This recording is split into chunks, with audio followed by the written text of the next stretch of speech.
Radio ਜਵਾਸੇ ਸੁਣ ਰਹੇ ਸਾਰੇ ਹੀ ਸਰੋਤਿਆਂ ਨੂੰ ਬਲਵਿੰਦਰ ਕੌਰ ਵੱਲੋਂ ਪਿਆਰ ਭਰੀ ਸਤਿ ਸ੍ਰੀ ਅਕਾਲ। ਸਰੋਤਿਓ, ਪ੍ਰੋਗਰਾਮ ਖਬਰ ਤੇ ਨਜ਼ਰ ਪ੍ਰੋਗਰਾਮ ਦੇ ਵਿੱਚ ਸਾਡੇ ਨਾਲ ਹੋਣਗੇ ਬਲਤੇਜ ਪੰਨੇ ਜੀ। ਦੱਸਣਗੇ ਭਾਰਤ ਵਿੱਚ, ਪੰਜਾਬ ਦੇ ਵਿੱਚ ਕੀ ਕੁਛ ਵਾਪਰਿਆ। ਖਬਰਾਂ ਤੇ ਨਜ਼ਰ ਮਾਰਾਂਗੇ। ਖਬਰਾਂ ਤੋਂ ਬਾਅਦ ਤੁਸੀਂ ਵੀ ਕਾਲ ਕਰਕੇ ਕੋਈ ਵੀ ਸਵਾਲ ਪੁੱਛਣਾ ਆ 408272 5200 408 272 5200 ਤੇ ਕਾਲ ਕਰ ਸਕਦੇ ਹੋ। ਖਬਰਾਂ ਤੋਂ ਪਹਿਲਾਂ ਧੰਨਵਾਦ ਸਾਡੇ ਸਪਾਂਸਰ ਦਾ, ਜਿਨ੍ਹਾਂ ਨੇ ਇਸ ਪ੍ਰੋਗਰਾਮ ਨੂੰ ਸਪਾਂਸਰ ਕੀਤਾ, ਸਭ ਤੱਕ ਪਹੁੰਚਾਇਆ। Turkiana immigration law firm 4159905003, Khalsa insurance agency 4082722500। ਇਹਨਾਂ ਤੋਂ ਘਰਾਂ ਦੀ, ਕਾਰਾਂ ਦੀ, ਲਾਈਫ ਦੀ, ਬਿਜ਼ਨਸ ਦੀ ਇੰਸ਼ੋਰੈਂਸ ਕਰਵਾ ਸਕਦੇ ਹੋ। ਗੁਰਦੀਪ ਸਿੰਘ ਬਿਰਦੀ, ਕਲੋਵਾ, Satnam Singh Shergill, Salma, Manjeet Singh Deewana, Boota Singh Ranipur Fresno, Charanjit Singh Badwal, Pyara Singh Rahul Sacramento, Resham Singh Yuba city, Ravinder Singh, Pritam Singh Gill, Gurmeet Singh ਵਿਕਰਸਵੀਡ। ਬਹੁਤ ਬਹੁਤ ਧੰਨਵਾਦ ਕਰਦੇ ਹਾਂ। ਪ੍ਰੋਗਰਾਮਾਂ ਨੂੰ ਸਪਾਂਸਰ ਕਰਦੇ ਹੋ, ਸਭ ਤੱਕ ਪਹੁੰਚਾਉਂਦੇ ਹੋ, ਬਹੁਤ ਬਹੁਤ ਧੰਨਵਾਦ। ਸਾਡੇ ਨਾਲ ਜੁੜ ਚੁੱਕੇ ਨੇ ਬਲਤੇਜ ਪੰਨੇ ਜੀ। ਸਤਿ ਸ਼੍ਰੀ ਅਕਾਲ, ਸਵਾਗਤ ਹੈ ਜੀ। ਸਤਿ ਸ਼੍ਰੀ ਅਕਾਲ ਜੀ, ਧੰਨਵਾਦ ਜੀ, ਬਹੁਤ ਮਿਹਰਬਾਨੀ। ਮੈਂ ਸ਼ੁਰੂਆਤ ਦੇ ਵਿੱਚ ਜਿਹੜਾ ਜੀ ਦੱਸਣਾ ਕਿ ਜਿਹੜੀ ਗੀਤਕਾਰੀ ਦਾ ਇੱਕ ਯੁੱਗ ਸਮਾਪਤ ਹੋ ਗਿਆ ਜੀ, ਔਰ ਇਹ ਮੰਦਭਾਗੀ ਖਬਰ ਹੈ ਕਿ ਅੱਜ ਤੜਕੇ ਪੰਜਾਬੀ ਦੇ ਪ੍ਰਸਿੱਧ ਨਹੀਂ, ਬੇਹੱਦ ਪ੍ਰਸਿੱਧ, ਜਿਨ੍ਹਾਂ ਨੇ ਦਹਾਕਿਆਂ ਤੱਕ ਪੰਜਾਬੀ ਗੀਤਕਾਰੀ ਦੇ ਉੱਤੇ ਰਾਜ ਕੀਤਾ, ਦੇਵ ਤਰੀਕਿਆਂ ਵਾਲੇ, ਉਹ ਨਹੀਂ ਰਹੇ। ਉਹਨਾਂ ਨੂੰ ਦਿਲ ਦਾ ਦੌਰਾ ਪਿਆ, ਜਿਹੜਾ ਕਿ ਉਹਨਾਂ ਦੇ ਵਾਸਤੇ ਜਾਨਲੇਵਾ ਸਾਬਤ ਹੋਇਆ। ਜਿਹੜੇ ਪ੍ਰਸਿੱਧ ਗਾਇਕ ਰਹੇ ਨੇ, ਚਾਹੇ ਮੁਹੰਮਦ ਸਦੀਕ ਹੋਣ, ਕੁਲਦੀਪ ਮਾਣਕ ਹੋਣ, ਜਾਂ ਹੋਰ ਬਹੁਤ ਉਹਨਾਂ ਵਰਗੇ, ਔਰ ਉਹ ਲਗਾਤਾਰ ਪਿਛਲੇ ਦਹਾਕਿਆਂ ਤੋਂ ਲਿਖਦੇ ਰਹੇ। ਔਰ ਦੇਵ ਤਰੀਕਿਆਂ ਵਾਲਾ ਤੇ ਗੀਤਕਾਰੀ, ਇਹ ਦੋ ਵੱਖਰੀਆਂ ਚੀਜ਼ਾਂ ਦੇ ਰੂਪ ਦੇ ਵਿੱਚ ਵੇਖਿਆ ਹੀ ਨਹੀਂ ਜਾ ਸਕਦਾ। ਇਉਂ ਲੱਗਦਾ ਸੀ ਕਿ ਦੇਵ ਤਰੀਕਿਆਂ ਵਾਲੇ ਸਿਰਫ ਪੰਜਾਬੀ ਗੀਤ ਲਿਖਣ ਦੇ ਵਾਸਤੇ ਹੀ ਦੁਨੀਆ ਦੇ ਉੱਤੇ ਨੇ। ਸੋ ਉਹ ਅੱਜ ਇਸ ਦੁਨੀਆ ਦੇ ਵਿੱਚ ਨਹੀਂ ਰਹੇ। ਦੇਵ ਤਰੀਕਿਆਂ ਵਾਲੇ ਜਿਹੜੇ ਗੀਤਕਾਰ ਸਨ ਪ੍ਰਸਿੱਧ। ਬਿਲਕੁਲ ਜੀ, ਬਿਲਕੁਲ। ਛੋਟੇ ਹੁੰਦਿਆਂ ਤੋਂ ਇਹ ਨਾਮ ਸੁਣਦੇ ਆਏ ਆ, ਹਰ ਇੱਕ ਗੀਤ ਦੇ ਵਿੱਚ ਆਲਮੋਸਟ ਇਹਨਾਂ ਦਾ ਨਾਂ ਹੁੰਦਾ ਸੀਗਾ। ਬੜੇ ਅਫਸੋਸ ਦੀ ਗੱਲ ਹੈ। ਤੇ ਹੁਣ ਚੱਲਦੇ ਆ ਆਪਣੀਆਂ ਰੈਗੂਲਰ ਖਬਰਾਂ ਵੱਲ। ਮਜੀਠੀਏ ਦੀ ਜ਼ਮਾਨਤ ਤੇ ਰੱਦ ਹੋ ਗਈ ਹੈ ਤਾਂ ਅਕਾਲੀ ਦਲ ਦੀਆਂ ਮੁਸ਼ਕਿਲਾਂ ਹੋਰ ਵੱਧ ਗਈਆਂ। ਬਿਲਕੁਲ, ਐਕਚੁਅਲੀ ਇਹ ਹੈ ਕਿ ਇੱਕ ਬਹੁਤ ਵੱਡਾ ਝਟਕਾ ਲੱਗਿਆ ਇਹ ਬਿਕਰਮ ਮਜੀਠੀਏ ਨੂੰ ਵੀ ਤੇ ਅਕਾਲੀ ਦਲ ਬਾਦਲ ਨੂੰ ਵੀ। ਬਿਕਰਮ ਮਜੀਠੀਏ ਦੇ ਉੱਤੇ ਜਿਹੜਾ ਮਾਮਲਾ ਦਰਜ ਕੀਤਾ ਗਿਆ ਸੀਗਾ, ਉਹਨੂੰ ਕਿਉਂਕਿ ਹੇਠੋਂ ਜ਼ਮਾਨਤ ਮਿਲੀ ਨਹੀਂ ਸੀ, ਹਾਈ ਕੋਰਟ ਦੇ ਵਿੱਚ ਉਹਨੂੰ ਅਗਾਊਂ ਜ਼ਮਾਨਤ ਮਿਲੀ ਸੀ, ਪਰ ਇਹ ਟੈਂਪਰੇਰੀ ਜ਼ਮਾਨਤ ਹੁੰਦੀ ਆ ਤੇ ਉਸ ਤੋਂ ਬਾਅਦ ਇਹ ਰੈਗੂਲਰ ਹੋਣੀ ਹੁੰਦੀ ਆ। ਦੋ ਤਰੀਕਾਂ ਪਈਆਂ ਨੇ ਤੇ ਇੱਥੇ ਜਿਹੜੀ ਸਿੱਟ ਬਣੀ ਆ ਉਹਦੇ ਸਾਹਮਣੇ ਬਿਕਰਮ ਮਜੀਠੀਆ ਪੇਸ਼ ਵੀ ਹੋਇਆ। ਇਹ ਆਖਿਆ ਗਿਆ ਅਦਾਲਤ ਦੇ ਵਿੱਚ ਸਰਕਾਰੀ ਵਕੀਲਾਂ ਦੇ ਵੱਲੋਂ ਕਿ ਬਿਕਰਮ ਮਜੀਠੀਆ ਸਹਿਯੋਗ ਨਹੀਂ ਕਰ ਰਿਹਾ ਸਿੱਟ ਨੂੰ, ਤੇ ਉਹਨੂੰ ਹਿਰਾਸਤ ਦੇ ਵਿੱਚ ਲੈ ਕੇ ਪੁੱਛਗਿੱਛ ਕਰਨ ਦੀ ਜ਼ਰੂਰਤ ਹੈ। ਇਹ ਵੀ ਇਹਦੇ ਵਿੱਚ ਆਖਿਆ ਗਿਆ ਕਿ ਜਿੰਨੀ ਦੇਰ ਤੱਕ ਉਹਨੂੰ ਫੜ ਕੇ ਪੁੱਛਗਿੱਛ ਨਹੀਂ ਕੀਤੀ ਜਾਂਦੀ, ਓਨੀ ਦੇਰ ਤੱਕ ਇਹਨਾਂ ਚੀਜ਼ਾਂ ਦੇ ਭੇਦ ਨਹੀਂ ਖੁੱਲਣੇ ਕਿ ਉਹਦੇ ਡਰੱਗ ਤਸਕਰਾਂ ਦੇ ਨਾਲ ਕਥਿਤ ਰੂਪ ਦੇ ਵਿੱਚ ਕੀ ਸੰਬੰਧ ਸਨ। ਇਹ ਸਾਰਾ ਕੁਝ ਸੁਣਨ ਤੋਂ ਬਾਅਦ ਪੰਜਾਬ ਹਰਿਆਣਾ ਹਾਈ ਕੋਰਟ ਦੇ ਉਹੀ ਜੱਜ ਜਿਨ੍ਹਾਂ ਨੇ ਪਹਿਲਾਂ ਇਹ ਟੈਂਪਰੇਰੀ ਤੌਰ ਦੇ ਉੱਤੇ ਜ਼ਮਾਨਤ ਦਿੱਤੀ ਸੀ, ਅਗਾਊਂ ਜ਼ਮਾਨਤ ਦਿੱਤੀ ਸੀਗੀ ਬਿਕਰਮ ਮਜੀਠੀਏ ਨੂੰ, ਉਹਨਾਂ ਨੇ ਇਹਦੀ ਜ਼ਮਾਨਤ ਰੱਦ ਕਰ ਦਿੱਤੀ। ਉਸ ਤੋਂ ਬਾਅਦ ਬਿਕਰਮ ਮਜੀਠੀਆ ਰੂਪੋਸ਼ ਹੋ ਗਿਆ ਫਿਰ ਦੁਬਾਰਾ। ਔਰ ਪਿਛਲੇ ਦਿਨੀ ਜਿੰਨੀ ਦੇਰ ਤੱਕ ਪੰਜਾਬ ਹਰਿਆਣਾ ਹਾਈ ਕੋਰਟ ਨੇ ਉਹਨੂੰ ਜ਼ਮਾਨਤ ਨਹੀਂ ਦਿੱਤੀ, ਉਨੀ ਦੇਰ ਤੱਕ ਉਹ ਰੂਪੋਸ਼ ਹੋਇਆ ਰਿਹਾ, ਕਿਤੇ ਲੱਭਿਆ ਨਹੀਂ। ਜਦੋਂ ਇਹ ਜ਼ਮਾਨਤ ਮਿਲੀ ਤੇ ਉਦੋਂ ਬਾਅਦ ਆ ਕੇ ਉਹਨੇ ਪ੍ਰੈਸ ਕਾਨਫਰੰਸ ਵਗੈਰਾ ਕੀਤੀਆਂ ਤੇ ਇਹ ਆਖਿਆ ਕਿ ਪੰਜਾਬ ਦੇ ਰਾਹੂ ਕੇਤੂ ਜਿਹਨੂੰ ਉਹ ਜਿਹੜਾ ਕਹਿੰਦਾ ਚਰਨਜੀਤ ਸਿੰਘ ਚੰਨੀ ਤੇ ਸੁਖਜਿੰਦਰ ਸਿੰਘ ਰੰਧਾਵਾ, ਕਿ ਉਹਨਾਂ ਨੂੰ ਪਤਾ ਸੀ ਮੈਂ ਕਿੱਥੇ ਰਹਿਣਾ, ਉਹਨਾਂ ਕੋਲੇ ਸਾਰੀ ਜਾਣਕਾਰੀ ਸੀ। ਤੋ ਇਸ ਵੇਲੇ ਬਿਕਰਮ ਮਜੀਠੀਏ ਦੀ ਗ੍ਰਿਫਤਾਰੀ ਦੀ ਜਿਹੜੀ ਤਲਵਾਰ ਆ ਉਹ ਉਹਦੇ ਉੱਤੇ ਲਟਕ ਰਹੀ ਹੈ। ਪਿਛਲੀ ਵਾਰੀ ਉਹਦੇ ਕੀਤੇ ਗਏ ਦਾਅਵੇ ਉੱਥੇ ਹੀ ਖੜੇ ਨੇ ਕਿ ਇਹਨਾਂ ਨੂੰ ਪਤਾ ਸੀਗਾ ਕਿ ਮੈਂ ਕਿੱਥੇ ਲੁਕਿਆ ਹੋਇਆ ਸੀ ਜਾਂ ਮੈਂ ਕਿੱਥੇ ਰਹਿ ਰਿਹਾ ਸੀ।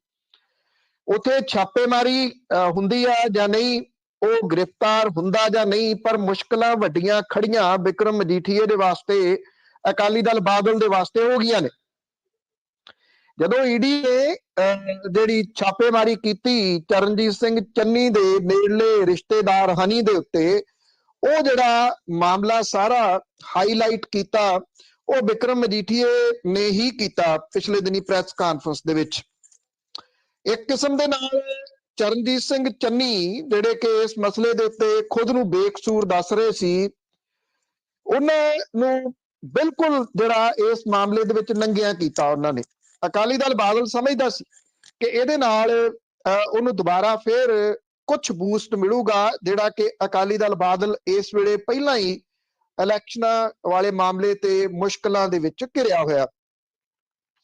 ਹੁਣ ਅੱਜ ਜਿਹੜਾ ਨਾਮਜ਼ਦਗੀਆਂ ਸਟਾਰਟ ਹੋ ਗਈਆਂ, 1 ਤਰੀਕ ਤੱਕ ਇਹ ਨਾਮਜ਼ਦਗੀਆਂ ਹੋਣੀਆਂ ਨੇ। ਇਹਦੇ ਵਿੱਚ 2 ਛੁੱਟੀਆਂ ਨੇ, ਭਲਕੇ 26 ਜਨਵਰੀ ਆ, 26 ਜਨਵਰੀ ਦੀ ਛੁੱਟੀ ਆ, ਉਸ ਤੋਂ ਬਾਅਦ ਇੱਕ ਛੁੱਟੀ ਹੋਰ ਆ, ਤਾਂ ਦਿਨ ਰਹਿ ਗਏ ਗਿਣਤੀ ਦੇ। ਬਿਕਰਮ ਮਜੀਠੀਆ ਦੇ ਕੋਲੇ ਜਿਹੜਾ ਰਾਹ ਬਚਦਾ ਇਸ ਵੇਲੇ, ਉਹ ਸਿਰਫ ਇਹ ਬਚਦਾ ਕਿ ਉਹ ਸੁਪਰੀਮ ਕੋਰਟ ਦੇ ਵਿੱਚ ਆਪਣੀ ਬੇਲ ਐਪਲੀਕੇਸ਼ਨ ਲਾਵੇ। ਸੁਪਰੀਮ ਕੋਰਟ ਦੇ ਵਿੱਚ ਬੇਲ ਐਪਲੀਕੇਸ਼ਨ ਸੇਮ ਡੇ ਦੇ ਉੱਤੇ ਸੁਣੀ ਜਾਊਗੀ, ਇਹਦੀ ਕੋਈ ਗਾਰੰਟੀ ਨਹੀਂ। ਕਿੰਨੇ ਦਿਨ ਤੋਂ ਬਾਅਦ ਉਹਦੀ ਬੇਲ ਐਪਲੀਕੇਸ਼ਨ ਲੱਗਦੀ ਆ ਇਹਦਾ ਨਹੀਂ ਕੁਝ ਪਤਾ, ਕਿਉਂਕਿ ਅਦਾਲਤਾਂ ਇੱਕ ਵਾਰੀ ਫੇਰ ਵਰਚੁਅਲੀ ਕੰਮ ਕਰ ਰਹੀਆਂ ਨੇ, ਫਿਜ਼ੀਕਲੀ ਕੰਮ ਨਹੀਂ ਕਰ ਰਹੀਆਂ। ਤੇ ਜੇ ਨਾਮਜ਼ਦਗੀ ਦੇ ਦਿਨ ਨਿਕਲ ਗਏ, ਇਹਦਾ ਮਤਲਬ ਇਹ ਕਿ ਬਿਕਰਮ ਮਜੀਠੀਆ ਚੋਣ ਨਹੀਂ ਲੜ ਸਕੂਗਾ। ਜੇ ਬਿਕਰਮ ਮਜੀਠੀਆ ਚੋਣ ਨਹੀਂ ਲੜਦਾ ਤੇ ਇਹਦਾ ਜਿਹੜਾ ਵੱਡਾ ਅਸਰ ਆ ਮਾਝੇ ਦੇ ਵਿੱਚ ਅਕਾਲੀ ਦਲ ਬਾਦਲ ਨੂੰ ਪੈਣਾ, ਤੇ ਮਜੀਠੇ ਵਾਲੀ ਜਿਹੜੀ ਸੀਟ ਆ ਉਹਦੇ ਉੱਤੇ ਤਾਂ ਇੱਕ ਤੇ ਨਹੀਂ, ਬਾਕੀ ਸੀਟਾਂ ਦੇ ਉੱਤੇ ਵੀ ਇਹਦਾ ਅਸਰ ਪਊਗਾ। ਜਿੱਥੋਂ ਤੱਕ ਚੋਣ ਪ੍ਰਚਾਰ ਦੀ ਗੱਲ ਹੈ, ਉਹਨੂੰ ਸਮਝਿਆ ਜਾਂਦਾ ਬਿਕਰਮ ਮਜੀਠੀਏ ਨੂੰ ਕਿ ਉਹ ਇੱਕ ਹਮਲਾਵਰ ਨੇਤਾ ਹੈ, ਤੇ ਇਸ ਕਰਕੇ ਅਕਾਲੀ ਦਲ ਬਾਦਲ ਦੇ ਕੋਲ ਚੋਣ ਪ੍ਰਚਾਰ ਦੇ ਵਾਸਤੇ ਵੀ ਇਹ ਮੁਸ਼ਕਲਾਂ ਵੱਡੀਆਂ ਖੜੀਆਂ ਹੋ ਗਈਆਂ ਨੇ। ਕੱਢਿਆ ਤਾਂ ਪ੍ਰਕਾਸ਼ ਸਿੰਘ ਬਾਦਲ ਹੋਰਾਂ ਨੂੰ ਵੀ ਸੀਗਾ ਅਕਾਲੀ ਦਲ ਬਾਦਲ ਨੇ, ਉਹ ਪਿਛਲੇ ਦਿਨ ਹੀ ਪੋਜ਼ਿਟਿਵ ਹੋ ਗਏ ਤੇ ਹਸਪੀਟਲ ਚਲੇ ਗਏ। ਉਂਝ ਹਸਪੀਟਲ ਤੋਂ ਛੁੱਟੀ ਤਾਂ ਮਿਲ ਗਈ ਆ, ਪਰ ਉਹ ਦੁਬਾਰਾ ਐਕਟਿਵ ਹੋ ਸਕਣਗੇ ਪਿੰਡਾਂ ਦੇ ਵਿੱਚ ਜਾ ਕੇ, ਇਹ ਆਪਣੇ ਆਪ ਦੇ ਵਿੱਚ ਅਜੇ ਇੱਕ ਵੱਡਾ ਸਵਾਲ ਹੈ। ਇਹ ਮੁਸੀਬਤਾਂ ਬਿਕਰਮ ਮਜੀਠੀਏ ਦੇ ਵਾਸਤੇ ਨਹੀਂ, ਅਕਾਲੀ ਦਲ ਬਾਦਲ ਦੇ ਵਾਸਤੇ ਵੀ ਵੱਧ ਗਈਆਂ ਨੇ ਪੰਜਾਬ ਹਰਿਆਣਾ ਹਾਈ ਕੋਰਟ ਦੇ ਇਸ ਫੈਸਲੇ ਦੇ ਨਾਲ। ਜੀ, ਅੱਗੇ ਗੱਲ ਕਰਦੇ ਹੈਗੇ ਆ ਪੰਜਾਬ ਵਿੱਚ ਚੋਣਾਂ ਦੇ ਦੂਜੇ ਦੌਰ ਦੀ, ਤੇ ਉਹ ਦੂਜਾ ਪੜਾਓ ਅੱਜ ਤੋਂ।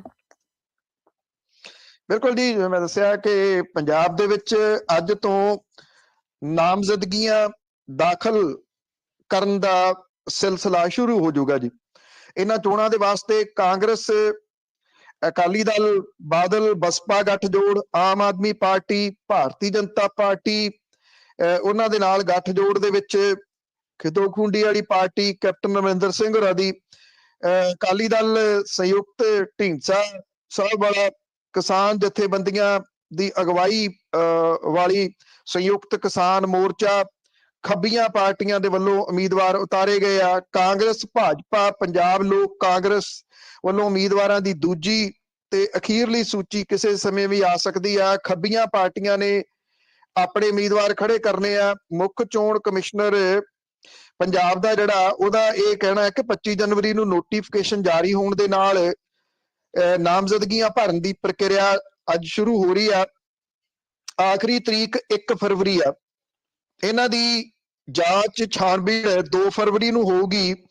4 ਫਰਵਰੀ ਤੱਕ ਨਾਮ ਵਾਪਸ ਲਏ ਜਾ ਸਕਦੇ ਆ। ਇਸ ਵਾਰੀ ਕਰੋਨਾ ਦੀ ਵਜ੍ਹਾ ਕਰਕੇ ਕਿਸੇ ਜਗ੍ਹਾ ਦੇ ਉੱਤੇ ਨਾਮਜ਼ਦਗੀ ਪੱਤਰ ਭਰਨ ਜਾਣ ਦੇ ਵੇਲੇ ਭੀੜ ਇਕੱਠੀ ਨਹੀਂ ਕੀਤੀ ਜਾ ਸਕੂਗੀ।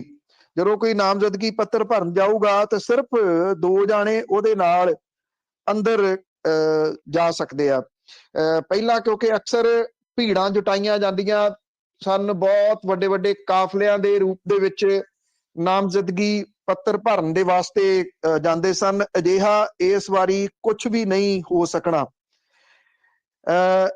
ਇਹ ਵੀ ਕਿਹਾ ਗਿਆ ਕਿ 2 ਛੁੱਟੀਆਂ ਨੇ, 26 ਜਨਵਰੀ ਨੂੰ ਤੇ 30 ਜਨਵਰੀ ਨੂੰ, ਔਰ ਇਹ 2 ਛੁੱਟੀਆਂ ਹੋਣ ਕਰਕੇ ਤੁਸੀਂ ਅੰਦਾਜ਼ਾ ਲਾ ਲਓ ਜੀ, ਦਿਨ 2 ਇਹ ਹੋਰ ਘਟ ਗਏ ਇਹਦੇ ਵਿੱਚੋਂ। ਇਸ ਕਰਕੇ 2 ਦਿਨ ਘਟਣ ਦੇ ਕਰਕੇ ਰਸ਼ ਪੈਣਾ ਸ਼ੁਰੂ ਹੋ ਜਾਊਗਾ। ਜਿਹੜੇ ਵੱਖ-ਵੱਖ ਰਿਟਰਨਿੰਗ ਆਫੀਸਰ ਨੇ ਉਹਨਾਂ ਦੇ ਦਫ਼ਤਰਾਂ ਦੇ ਵਿੱਚ, ਔਰ ਵੇਖਣਾ ਇਹ ਹੋਊਗਾ ਕਿ ਲਾਸਟ ਮਿੰਟ ਦੇ ਉੱਤੇ ਕਿੰਨੇ ਲੋਕ ਨਾਮਜ਼ਦਗੀਆਂ ਭਰਦੇ ਆ, ਤੇ ਪਹਿਲਾਂ ਜਿਹੜੀਆਂ ਨਾਮਜ਼ਦਗੀਆਂ ਸ਼ੁਰੂਆਤੀ ਦੌਰ ਦੇ ਵਿੱਚ ਕਿੰਨੇ ਲੋਕ ਭਰ ਦਿੰਦੇ ਆ। ਇੱਥੇ ਜਿਹੜੀਆਂ ਕੁਝ ਪ੍ਰਮੁੱਖ ਸਿਆਸੀ ਧਿਰਾਂ ਵੀ ਉਹਦੇ ਵਿੱਚ ਸ਼ਾਮਲ ਨੇ, ਆਪਾਂ ਅੱਗੇ ਚੱਲ ਕੇ ਗੱਲ ਵੀ ਕਰਦੇ ਆ।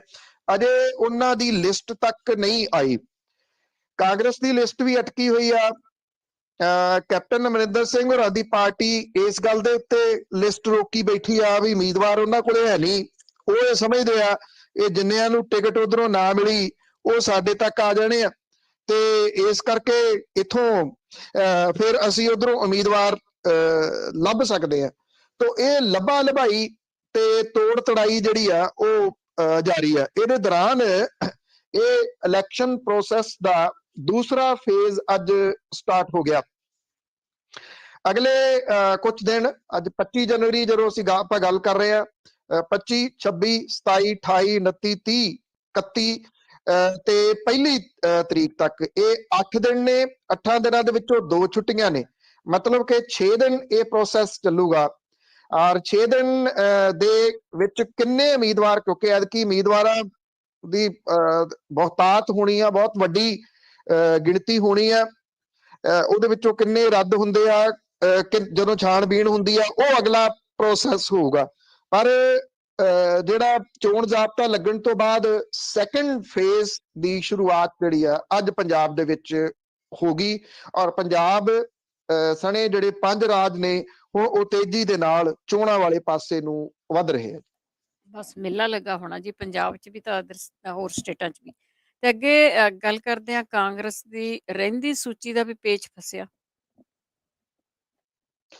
31 ਸੀਟਾਂ ਨੇ ਕਾਂਗਰਸ ਦੀਆਂ, ਜਿਹਦੇ ਉੱਤੇ ਗੱਲ ਬਣ ਨਹੀਂ ਰਹੀ ਇਸ ਵੇਲੇ। ਨਵਜੋਤ ਸਿੰਘ ਸਿੱਧੂ ਹੋਰੀ ਇੱਥੇ ਪੰਜਾਬ ਦੇ ਵਿੱਚ ਜਿਹੜਾ ਪ੍ਰੈਸ ਕਾਨਫਰੰਸ ਕਰਕੇ ਦੂਜੀਆਂ ਪਾਰਟੀਆਂ ਦੇ ਉੱਤੇ ਤਾਂ ਸਵਾਲ ਚੁੱਕੀ ਜਾਂਦੇ ਆ, ਇਸ ਮਾਮਲੇ ਦੇ ਉੱਤੇ ਨਹੀਂ ਦੱਸ ਰਹੇ ਕਿ 31 ਵਾਲਾ ਪੇਚ ਕਿੱਥੇ ਫਸਿਆ ਆ, ਕਿਉਂਕਿ ਉਹ ਪੰਜਾਬ ਪ੍ਰਦੇਸ਼ ਕਾਂਗਰਸ ਦੇ ਪ੍ਰਧਾਨ ਨੇ। ਕਾਂਗਰਸ ਦੀ ਇਹ ਜਿਹੜੀ ਦੂਜੀ ਸੂਚੀ ਆ, ਇਹ ਜਿਹੜਾ ਅਧਿਕਾਰ ਨੇ ਸੋਨੀਆ ਗਾਂਧੀ ਹੋਰਾਂ ਨੇ ਦੇ ਦਿੱਤੇ ਕਮੇਟੀ ਨੂੰ ਕਿ ਰਫੜ ਨਿਬੇੜੋ। ਬਾਰ-ਬਾਰ ਮੀਟਿੰਗਾਂ ਕੀਤੀਆਂ ਜਾ ਰਹੀਆਂ ਨੇ, ਗੱਲ ਕਿਸੇ ਤਣ ਪੱਤਣ ਲੱਗ ਨਹੀਂ ਰਹੀ। ਕੇਸੀ ਵੇਣੂਗੋਪਾਲ, ਅੰਬਿਕਾ ਸੋਨੀ, ਅਜੇ ਮਾਕਨ ਤੇ ਹਰੀਸ਼ ਚੌਧਰੀ ਇਹਦੇ ਵਿੱਚ ਸ਼ਾਮਲ ਨੇ। ਚੋਣ ਪ੍ਰਚਾਰ ਕਮੇਟੀ ਦੇ ਚੇਅਰਮੈਨ ਸੁਨੀਲ ਜਾਖੜ ਉਹ ਗਏ ਹੋਏ ਸੀਗੇ ਵਿਦੇਸ਼, ਤੇ ਰਾਤੀ ਉਹ ਵਾਪਸ ਦਿੱਲੀ ਆਏ ਨੇ। ਚੋਣ ਕਮੇਟੀ ਦੀ ਵਰਚੁਅਲ ਮੀਟਿੰਗ ਸੀਗੀ ਸੋਨੀਆ ਗਾਂਧੀ ਹੋਰਾਂ ਦੇ ਘਰੇ। ਇਹਦੇ ਵਿੱਚ ਮੁੱਖ ਮੰਤਰੀ ਚਰਨਜੀਤ ਸਿੰਘ ਚੰਨੀ ਹੋਰੀ ਜੁੜ ਨਹੀਂ ਸਕੇ। ਇਹ ਆਖਿਆ ਗਿਆ ਕਿ ਚਰਨਜੀਤ ਸਿੰਘ ਚੰਨੀ ਹੋਰੀ ਚੋਣ ਪ੍ਰਚਾਰ ਲਈ ਗਏ ਹੋਏ ਨੇ, ਮੌਸਮ ਦੀ ਖਰਾਬੀ ਕਰਕੇ ਉਹ ਵਰਚੁਅਲ ਮੀਟਿੰਗ ਦੇ ਨਾਲ ਜੁੜਨ ਤੋਂ ਅਸਮਰੱਥ ਨੇ। ਮੌਸਮ ਦੀ ਖਰਾਬੀ ਕਰਕੇ ਹੈਲੀਕਾਪਟਰ ਨਹੀਂ ਉੱਡਦਾ ਇਹ ਤਾਂ ਸੁਣਿਆ, ਮੌਸਮ ਦੀ ਖਰਾਬੀ ਕਰਕੇ ਤੁਸੀਂ ਤੇਜ਼ੀ ਦੇ ਨਾਲ ਕਿਸੇ ਮੰਜ਼ਿਲ ਦੇ ਉੱਤੇ ਬਾਈ ਰੋਡ ਨਹੀਂ ਪਹੁੰਚ ਸਕਦੇ ਇਹ ਤਾਂ ਸੁਣਿਆ, ਮੌਸਮ ਦੀ ਖਰਾਬੀ ਕਰਕੇ ਵਰਚੁਅਲ ਮੀਟਿੰਗ ਦੇ ਵਿੱਚ ਜੁੜਿਆ ਨਹੀਂ ਕੋਈ, ਇਹ ਪਹਿਲੀ ਵਾਰੀ ਸੁਣਿਆ। ਵੈਸੇ ਇਹ ਥੋੜਾ ਅਜੀਬ ਵਰਤਾਰਾ। ਇਹ ਕਿਹਾ ਜਾ ਰਿਹਾ ਕਿ ਇਹਦੇ ਨਾਲ ਕਈ ਸਵਾਲ ਖੜੇ ਹੋ ਗਏ ਆ ਕਿ ਕੀ ਚਰਨਜੀਤ ਸਿੰਘ ਚੰਨੀ ਹੋਰਾਂ ਦੀ ਮੰਨੀ ਨਹੀਂ ਜਾਈ, ਇਸ ਕਰਕੇ ਉਹਨਾਂ ਨੇ ਵਰਚੁਅਲ ਮੀਟਿੰਗ ਦੇ ਰਾਹੀਂ ਵੀ ਜੁੜਨਾ ਠੀਕ ਨਹੀਂ ਸਮਝਿਆ, ਜਿਹਦੇ ਕਰਕੇ ਇਹ ਖਲਾਰਾ ਜਿਹੜਾ ਉਹ ਸੰਭਾਲਣ ਦੇ ਵਾਸਤੇ ਹੁਣ ਕਮੇਟੀ ਨੂੰ ਦੇ ਦਿੱਤਾ। ਇਹ ਆਖਿਆ ਗਿਆ ਕਿ ਕਮੇਟੀ ਸਾਰੇ ਉਮੀਦਵਾਰਾਂ ਦੇ ਉੱਤੇ ਸਹਿਮਤੀ ਬਣਾ ਕੇ ਫਿਰ ਸੋਨੀਆ ਗਾਂਧੀ ਹੋਰਾਂ ਨੂੰ ਫਾਈਨਲ ਨਾਮ ਭੇਜੇ ਤੇ ਉਹ ਪ੍ਰਵਾਨਗੀ ਦੇ ਉੱਤੇ ਮੋਹਰ ਲਾਉਣਗੇ। ਹਲਕਾ ਭੋਆ ਤੇ ਖੇਮਕਰਨ ਦੀ ਟਿਕਟ ਨੂੰ ਲੈ ਕੇ ਪੇਚਾ ਵੱਡੇ ਪੱਧਰ ਦੇ ਉੱਤੇ ਫਸਿਆ, ਜਿੱਥੇ ਨਵੇਂ ਉਮੀਦਵਾਰਾਂ ਦੇ ਵਾਸਤੇ ਕਾਂਗਰਸ ਪ੍ਰਧਾਨ ਜਿਹੜੇ ਕਾਂਗਰਸ ਪ੍ਰਧਾਨ ਨਵਜੋਤ ਸਿੰਘ ਸਿੱਧੂ ਤੇ ਸੁਨੀਲ ਜਾਖੜ ਉਹਨਾਂ ਦੀ ਰਾਏ ਮਿਲ ਰਹੀ ਹੈ। ਪਰ ਹਲਕਾ ਗਿੱਲ ਤੋਂ ਮੌਜੂਦਾ ਵਿਧਾਇਕ ਕੁਲਦੀਪ ਸਿੰਘ ਵੈਦ ਜਿਹੜੇ ਇਥੋਂ ਹਲਕਾ ਇੰਚਾਰਜ ਬਣਾਏ ਹੋਏ ਨੇ, ਉਹ ਜਗਰਾਓਂ ਤੋਂ ਚੋਣ ਲੜਨ ਦੇ ਇੱਛੁਕ ਨੇ, ਪਰ ਪਾਰਟੀ ਵੱਲੋਂ ਉਹਨਾਂ ਨੂੰ ਹਲਕਾ ਗਿੱਲ ਤੋਂ ਚੋਣ ਲੜਨ ਲਈ ਕਿਹਾ ਜਾ ਰਿਹਾ।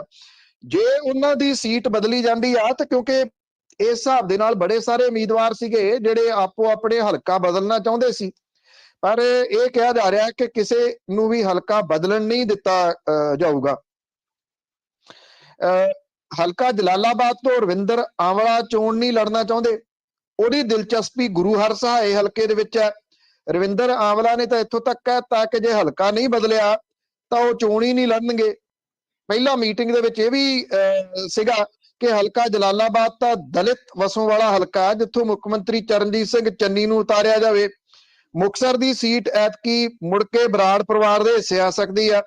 ਹਲਕਾ ਮੁਕਤਸਰ ਤੋਂ ਕਰਨ ਬਰਾੜ ਨੂੰ ਉਮੀਦਵਾਰ ਬਣਾਏ ਜਾਣ ਤੇ ਸਹਿਮਤੀ ਬਣਦੀ ਨਜ਼ਰ ਆ ਰਹੀ ਹੈ। ਜਿੰਨਾ ਦੇਰ ਦੂਜੀ ਸੂਚੀ ਦੇ ਵਿੱਚ ਦੇਰੀ ਹੋਊਗੀ, ਉਹਨਾਂ ਕਾਂਗਰਸ ਦਾ ਚੋਣਾਂ ਦੇ ਵਿੱਚ ਨੁਕਸਾਨ ਹੋਊਗਾ, ਕਿਉਂਕਿ ਜਿਹਦੇ ਨਾਲ ਮੇਨ ਮੁਕਾਬਲਾ ਹੈ ਆਮ ਆਦਮੀ ਪਾਰਟੀ ਦਾ, ਆਮ ਆਦਮੀ ਪਾਰਟੀ ਦੇ ਨਾਲ, ਉਹਨਾਂ ਦੀ ਸੂਚੀ ਦੇਰ ਪਹਿਲਾਂ ਆ ਚੁੱਕੀ ਹੋਈ ਆ ਤੇ ਉਹ ਚੋਣ ਪ੍ਰਚਾਰ ਦੇ ਵਿੱਚ ਵੱਡੇ ਪੱਧਰ ਤੇ ਲੱਗੇ ਹੋਏ ਨੇ। ਅਕਾਲੀ ਦਲ ਬਾਦਲ ਦੀ ਸੂਚੀ ਦੇਰ ਪਹਿਲਾਂ ਆ ਚੁੱਕੀ ਹੋਈ ਆ, ਉਹ ਚੋਣ ਪ੍ਰਚਾਰ ਦੇ ਵਿੱਚ ਲੱਗੇ ਹੋਏ ਨੇ। ਕਾਂਗਰਸ ਦਾ ਇਹਦੇ ਵਿੱਚ ਨੁਕਸਾਨ ਹੋ ਰਿਹਾ।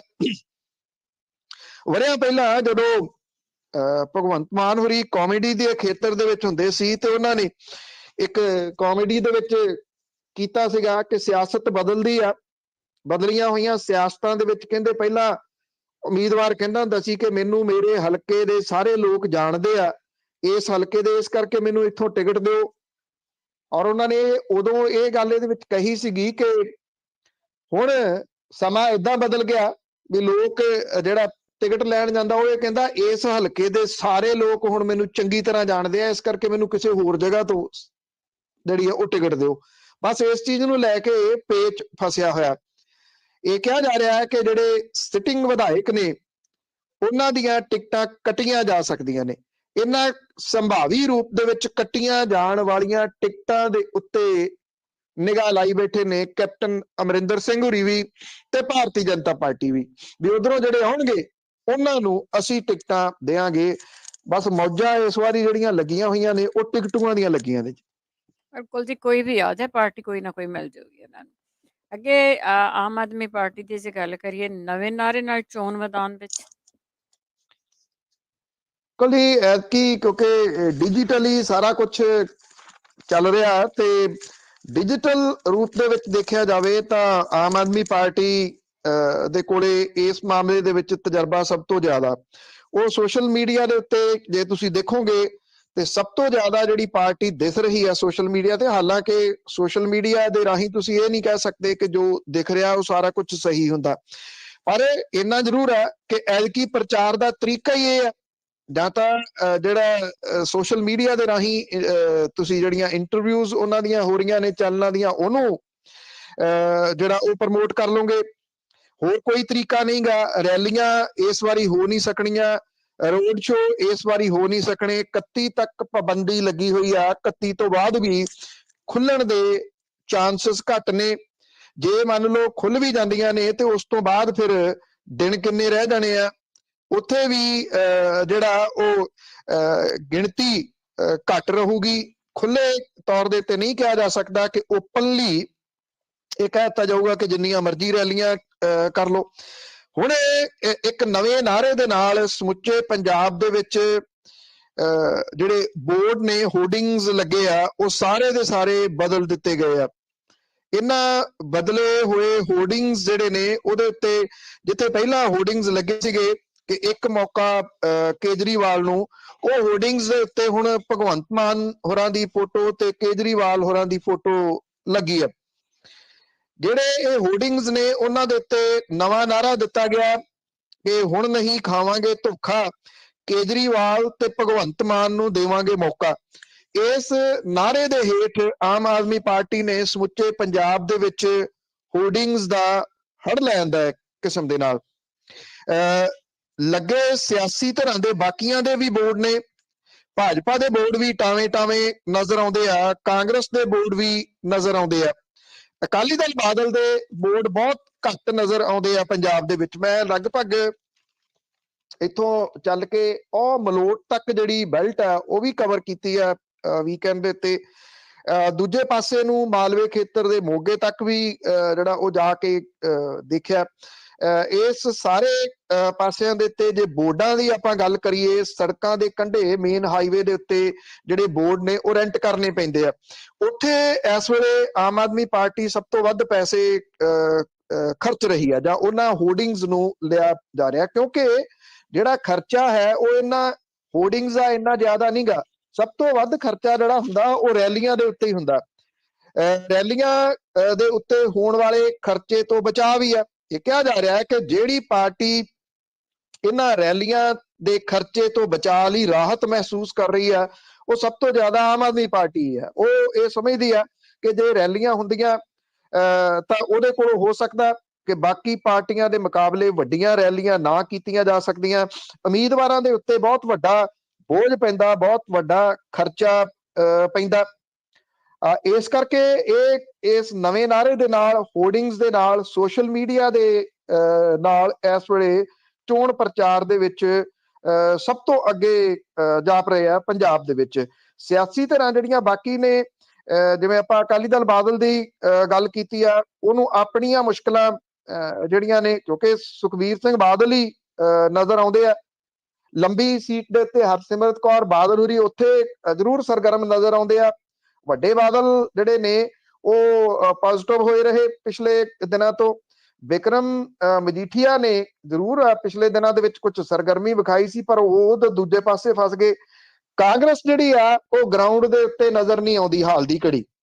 ਉਹਦਾ ਪ੍ਰਮੁੱਖ ਕਾਰਨ ਉਹਨਾਂ ਦੀ ਜਿਹੜੀ ਸੂਚੀ ਆ ਉਹਦਾ ਪੇਚ ਫਸਿਆ।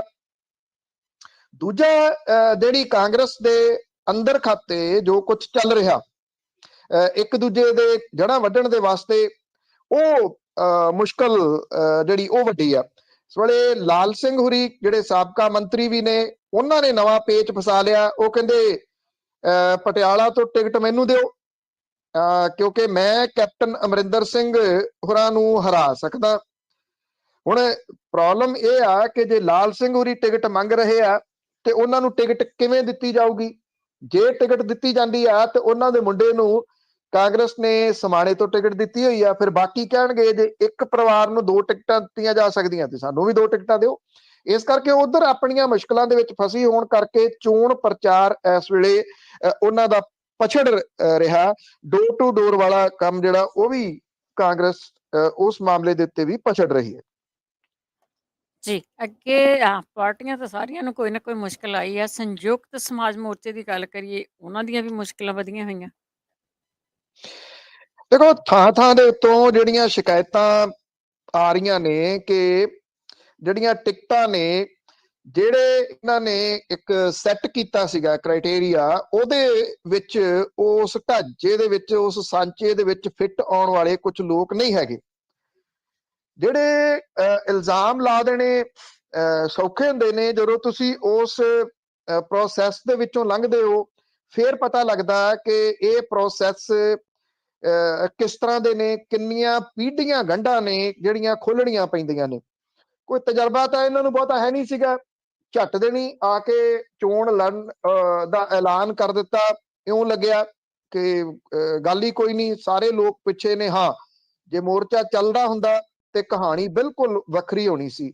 ਮੋਰਚਾ ਸਮਾਪਤ ਹੋ ਗਿਆ, ਮੰਗਾਂ ਮੰਨ ਲਈਆਂ ਗਈਆਂ, ਆਗੂ ਇੱਥੇ ਆ ਗਏ।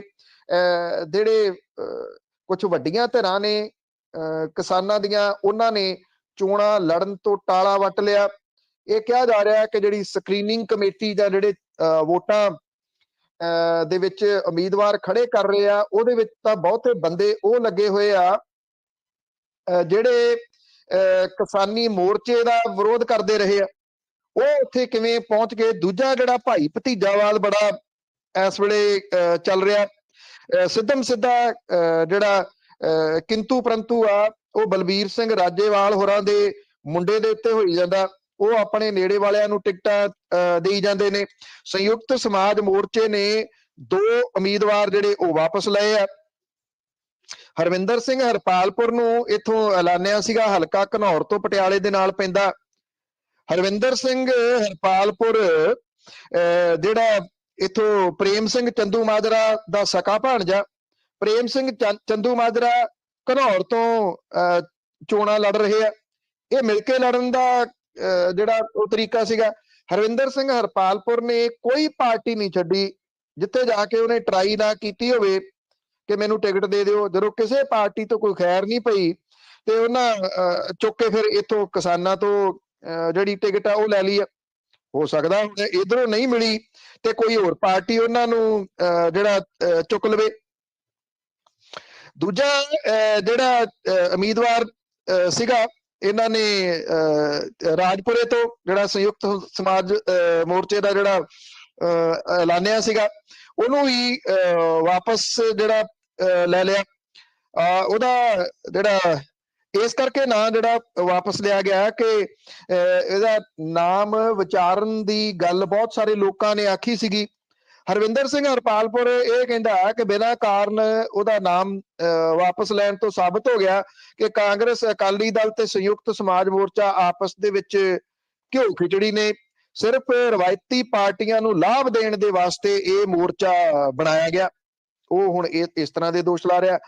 ਦੂਜੀ ਸਮੱਸਿਆ ਜਿਹੜੀ ਆ ਵੱਡੀ ਖੜੀ ਹੋ ਰਹੀ ਆ ਸੰਯੁਕਤ ਸਮਾਜ ਮੋਰਚੇ ਦੇ ਵਾਸਤੇ। CPI ਦੇ ਸੂਬਾਈ ਸਕੱਤਰ ਕਾਮਰੇਡ ਬੰਤ ਸਿੰਘ ਬਰਾੜ ਤੇ ਕੌਮੀ ਕੌਂਸਲ ਦੇ ਮੈਂਬਰ ਹਰਦੇਵ ਅਰਸ਼ੀ ਨੇ ਇਹ ਗੱਲ ਕਹੀ ਆ ਕਿ ਜਿਹੜਾ ਸੰਯੁਕਤ ਸਮਾਜ ਮੋਰਚਾ ਉਹ ਸਾਨੂੰ 23 ਹਲਕਿਆਂ ਤੋਂ ਚੋਣ ਲੜਾਵੇ। ਜਿਹੜੀ ਆ ਸੰਯੁਕਤ ਸਮਾਜ ਮੋਰਚੇ ਨੇ ਕਹਿੰਦੇ ਜੇ 9 ਸੀਟਾਂ ਨਾ ਛੱਡੀਆਂ ਸਾਡੇ ਵਾਸਤੇ ਤਾਂ ਅਸੀਂ 23 ਹਲਕਿਆਂ ਤੋਂ ਚੋਣਾਂ ਲੜਾਂਗੇ। ਇਹ ਵੀ ਕਹਿਤਾ ਕਿ ਅਸੀਂ ਆਪਣੀ ਪਾਰਟੀ ਦੇ ਚੋਣ ਨਿਸ਼ਾਨ ਦਾਤੀ ਸਿੱਟੇ ਦੇ ਨਿਸ਼ਾਨ ਦੇ ਉੱਤੇ ਹੀ ਵਿਧਾਨ ਸਭਾ ਦੀਆਂ ਚੋਣਾਂ ਲੜਨੀਆਂ ਨੇ, ਕਿਉਂਕਿ ਸੰਯੁਕਤ ਸਮਾਜ ਮੋਰਚੇ ਦੀ ਰਜਿਸਟ੍ਰੇਸ਼ਨ ਤੱਕ ਨਹੀਂ ਹੋ ਸਕੀ। ਸੰਯੁਕਤ ਸਮਾਜ ਮੋਰਚੇ ਨੇ ਜਿਹੜੇ ਪੰਜਾਬ ਦੇ ਚੋਣ ਅਧਿਕਾਰੀ ਨੇ ਉਹਨਾਂ ਦੇ ਨਾਲ ਕੱਲ ਮੁਲਾਕਾਤ ਕੀਤੀ ਆ ਔਰ ਮੁਲਾਕਾਤ ਕਰਕੇ ਉਹਨਾਂ ਨੇ ਇਹ ਗੱਲ ਕਹੀ ਆ ਕਿ ਜੇ ਸਾਡੀ ਪਾਰਟੀ ਦੀ ਰਜਿਸਟ੍ਰੇਸ਼ਨ ਨਹੀਂ ਹੁੰਦੀ ਤੇ ਸਾਨੂੰ ਇੱਕ ਚੋਣ ਨਿਸ਼ਾਨ ਦਿੱਤਾ ਜਾਵੇ। ਇਹ ਚੋਣ ਨਿਸ਼ਾਨ ਟਰੈਕਟਰ ਹੋ ਸਕਦਾ ਜਾਂ ਟਰੈਕਟਰ ਟਰਾਲੀ ਹੋ ਸਕਦੀ ਆ। ਚੋਣ ਕਮਿਸ਼ਨ ਨੇ ਅਜੇ ਗੱਲ ਉਹਨਾਂ ਦੀ ਸੁਣੀ ਆ, ਆਖਿਆ ਗੌਰ ਕਰਨਗੇ। ਏਦਾਂ ਹੋ ਨਹੀਂ ਸਕਣਾ। ਜੇ ਰਜਿਸਟ੍ਰੇਸ਼ਨ ਨਹੀਂ ਹੁੰਦੀ ਤੇ ਫਿਰ ਉਹ ਕਿਵੇਂ ਉਹਨਾਂ ਨੂੰ ਚੋਣ ਨਿਸ਼ਾਨ ਮਿਲੂਗਾ? ਇਹ ਬੜਾ ਵੱਡਾ ਸਵਾਲ ਖੜਾ ਹੋਇਆ।